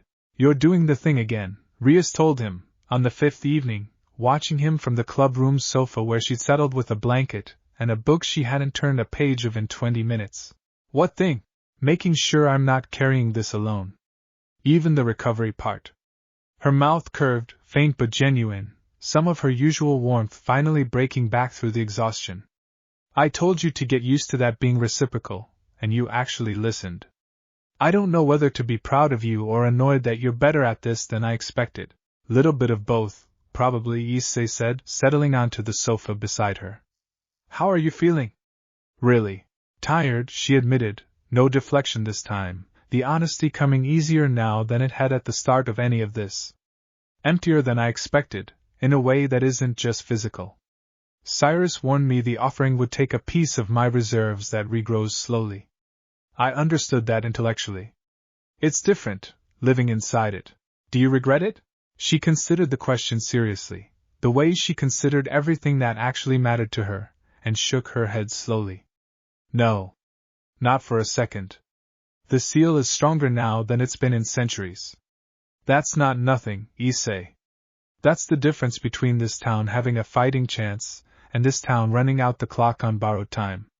I'd make that trade again without hesitating." Chapter 36. Haru remained in Ko through the recovery period, and Issei found himself, somewhat to his own surprise, growing genuinely fond of the old exorcist's steady, easy presence, the quiet way he'd taken to helping wherever help was useful without ever needing credit or ceremony attached to it. He spent long hours with Cyrus poring over what the scorch marks in the buried chamber had actually meant, trying to piece together how deep Yuzuriha's search had gone before the renewal rite closed that particular avenue against her. She said this was never the only weakness in the seal, Haru said during one such session, spreading a set of hand-drawn diagrams across the club-room table while Issei looked on, half listening, half still keeping careful watch over Rias's recovery in the room's quieter corner. "I've been trying to work out what she might have meant. The original binding, as I remember it, wasn't built around a single point of failure. It was distributed, deliberately, so that no single strike could ever bring the whole thing down at once. That was the entire reason it required 3 factions working together, different kinds of power, anchored at different points, so a weakness in one wouldn't cascade into a weakness in all of them. So there could be other chambers," Issei said, understanding landing with an uncomfortable weight. "Other foundation points, like the one we just secured." "Possibly," Haru said, troubled. "I don't remember the other locations as clearly. I was young, and my role in the original working was limited to the portion I've already shown you. But if the Hollow Regent's servants have spent this long patiently eroding one point, there's no reason to assume they haven't been doing the same, more quietly, at others we haven't yet identified." "Great," Issei muttered. "So we just bought time. Not an ending. Every fight against something this patient buys time rather than endings, Issei," Haru said, not unkindly. "That's simply the nature of what you're up against. The renewal rite was real progress, genuine and hard-won. It doesn't need to also be the final word to matter enormously." He paused, studying Issei with something thoughtful in his expression. "You've grown considerably these past weeks, if you'll permit an old man's observation. When I first arrived, you were carrying every warning like a personal failure waiting to happen. Now you're already thinking 3 steps ahead, the way a king's most trusted pawn ought to." "I had a lot of help getting here," Issei said. "The best of us usually do," Haru said. "That's not a mark against you. It's the whole secret worth learning, if you ask an old man who spent centuries thinking he had to fix his mistakes alone before he understood otherwise." Chapter 37. The 10th vision arrived nearly 2 weeks after the renewal rite, gentler than most of its predecessors, arriving while Issei sat quietly beside Rias during one of her now shorter recovery naps, and this time, when the world folded around him, he found himself watching it with something closer to steady attention than fear. He saw a second chamber, different from the one beneath the warehouse district, older still, its walls carved with symbols that felt, even in the vision, unmistakably angelic in origin rather than devil work, set somewhere he didn't immediately recognize, tucked into a hillside on the town's eastern edge where he vaguely remembered an old, half-forgotten shrine complex used to stand before it fell into disrepair decades ago. He saw the chamber cracked, not shattered the way the surface seal nearly had been, but fractured, deliberate scorch marks spreading slow and careful across its walls in a pattern that matched exactly what Haru had described worrying about days earlier. And at the heart of the vision, unmistakably, he saw Yuzuriha again, working alone this time, patient and unhurried, exactly the kind of slow erosion that had first brought all of this to his attention weeks ago at the surface seal. The vision released him gently, and he came back to find Rias's eyes already open, watching him with quiet concern despite her own exhaustion. Another one? A second chamber, he said, and told her everything, the eastern hillside, the old shrine complex, Yuzuriha working alone and patient exactly the way she'd started this whole thing weeks ago. Haru was right. There's more than one weak point. She's already working on the next one. Rias absorbed the news with visible effort, her exhaustion plain, but something steady and unshaken remained beneath it, the same fierce resolve that had carried her through every crisis since this began. Then we rest exactly long enough to be ready, and we go find it before she finishes what she started there too. You're not ready for another rite, Issei said. Not yet, Cyrus said. I know what Cyrus said, Rias interrupted, gentle but firm. I'm not proposing we perform another renewal rite tomorrow. I'm proposing we go identify the threat, exactly as we did with the warehouse chamber, and prepare properly this time with everything we've learned. We have weeks before that erosion becomes as urgent as the last one was. We use them well, the way we should have used the weeks before this fight too, if we'd known from the start what we were actually facing. Issei looked at her, still pale, still recovering, still absolutely unwilling to let this fight become anyone's burden but her own to lead, and understood, with a clarity that had been building steadily since that first folding Tuesday street, that this was simply who she was, all the way through, and that loving her, however he chose to define that feeling to himself in the quiet corners of his own mind, meant standing beside that unshakable resolve rather than trying to talk her out of the parts of it that scared him. Okay, he said. Then we use them well. Together this time, from the very start. Outside the clubroom window, the evening settled slow and ordinary over Ko, the seal beneath the warehouse district holding stronger than it had in centuries, one weakness closed against a hollow regent that had already, patiently, begun working on the next. Issei sat with that knowledge the way he'd learned to sit with every vision since the beginning, not as a verdict already written, but as a warning shaped like a memory that hadn't happened yet, and one more chance, if they moved fast enough, and stayed close enough, and refused, all the way through, to let any single one of them carry it alone, to make sure that warning never got the chance to become anyone's worst version of the truth. Chapter 38. Graphia's next visit came sooner than expected, summoned this time not by Rias but by concerns filtering up through the underworld's own channels, word of a renewal rite performed on Gremory territory having reached ears Rias had hoped, at least for a little while longer, to keep this contained from. The higher circles are aware now, Graphia said, standing in the club room with her usual composed bearing, carrying a faint edge Issei had rarely seen from her, something close to genuine concern rather than simple formality. A working of that magnitude does not go unnoticed, not by those whose responsibility it is to notice such things. There will be questions, Rias. Possibly oversight. Possibly more than oversight, depending on how the report is received. What kind of oversight? Rias asked, some of her earlier exhaustion giving way to a wary alertness Issei recognized as her preparing to defend ground she considered rightfully hers. That remains to be determined, Graphia said. But I would be doing you a disservice if I did not warn you plainly. A hollow region sealed by all three factions is not, strictly speaking, a matter any single house is meant to handle unilaterally, however capable that house's heir may have proven herself. There are those among the higher circles who will see what you've accomplished here as impressive. There will also be those who see it as a Gremory heir taking unsanctioned action on a matter of interfactional significance, and who will want a say in how the remaining threat is handled going forward. Issei felt his stomach tighten at the implication. You're saying someone might try to take this out of Rias's hands? I am saying it is a possibility worth preparing for, Graphia said carefully. I do not yet know how seriously that possibility will be pursued. I came ahead of any formal decision specifically so you would not be caught unprepared by whatever comes next, whether that is simple acknowledgement, closer supervision, or something more disruptive to the independence you've maintained throughout this crisis so far. Rias absorbed this with the same steady, focused calm she brought to every crisis, though Issei, watching closely, caught the faint tightening at the corner of her eyes that told him this particular threat worried her more than she was willing to show plainly in front of Grafia. Then we make sure whatever report reaches the higher circles reflects exactly what happened here, Rias said finally. Not a reckless heir acting alone, but a peerage that identified a genuine threat, sought counsel from Elder Cyrus and an experienced exorcist with direct history in the original binding, and closed the dangerous weakness before it could be exploited. That's not recklessness. That's exactly the kind of initiative this house was built to demonstrate. I agree, Grafia said, something that might have been approval crossing her otherwise composed features. I will make certain that account reaches the appropriate ears clearly and accurately.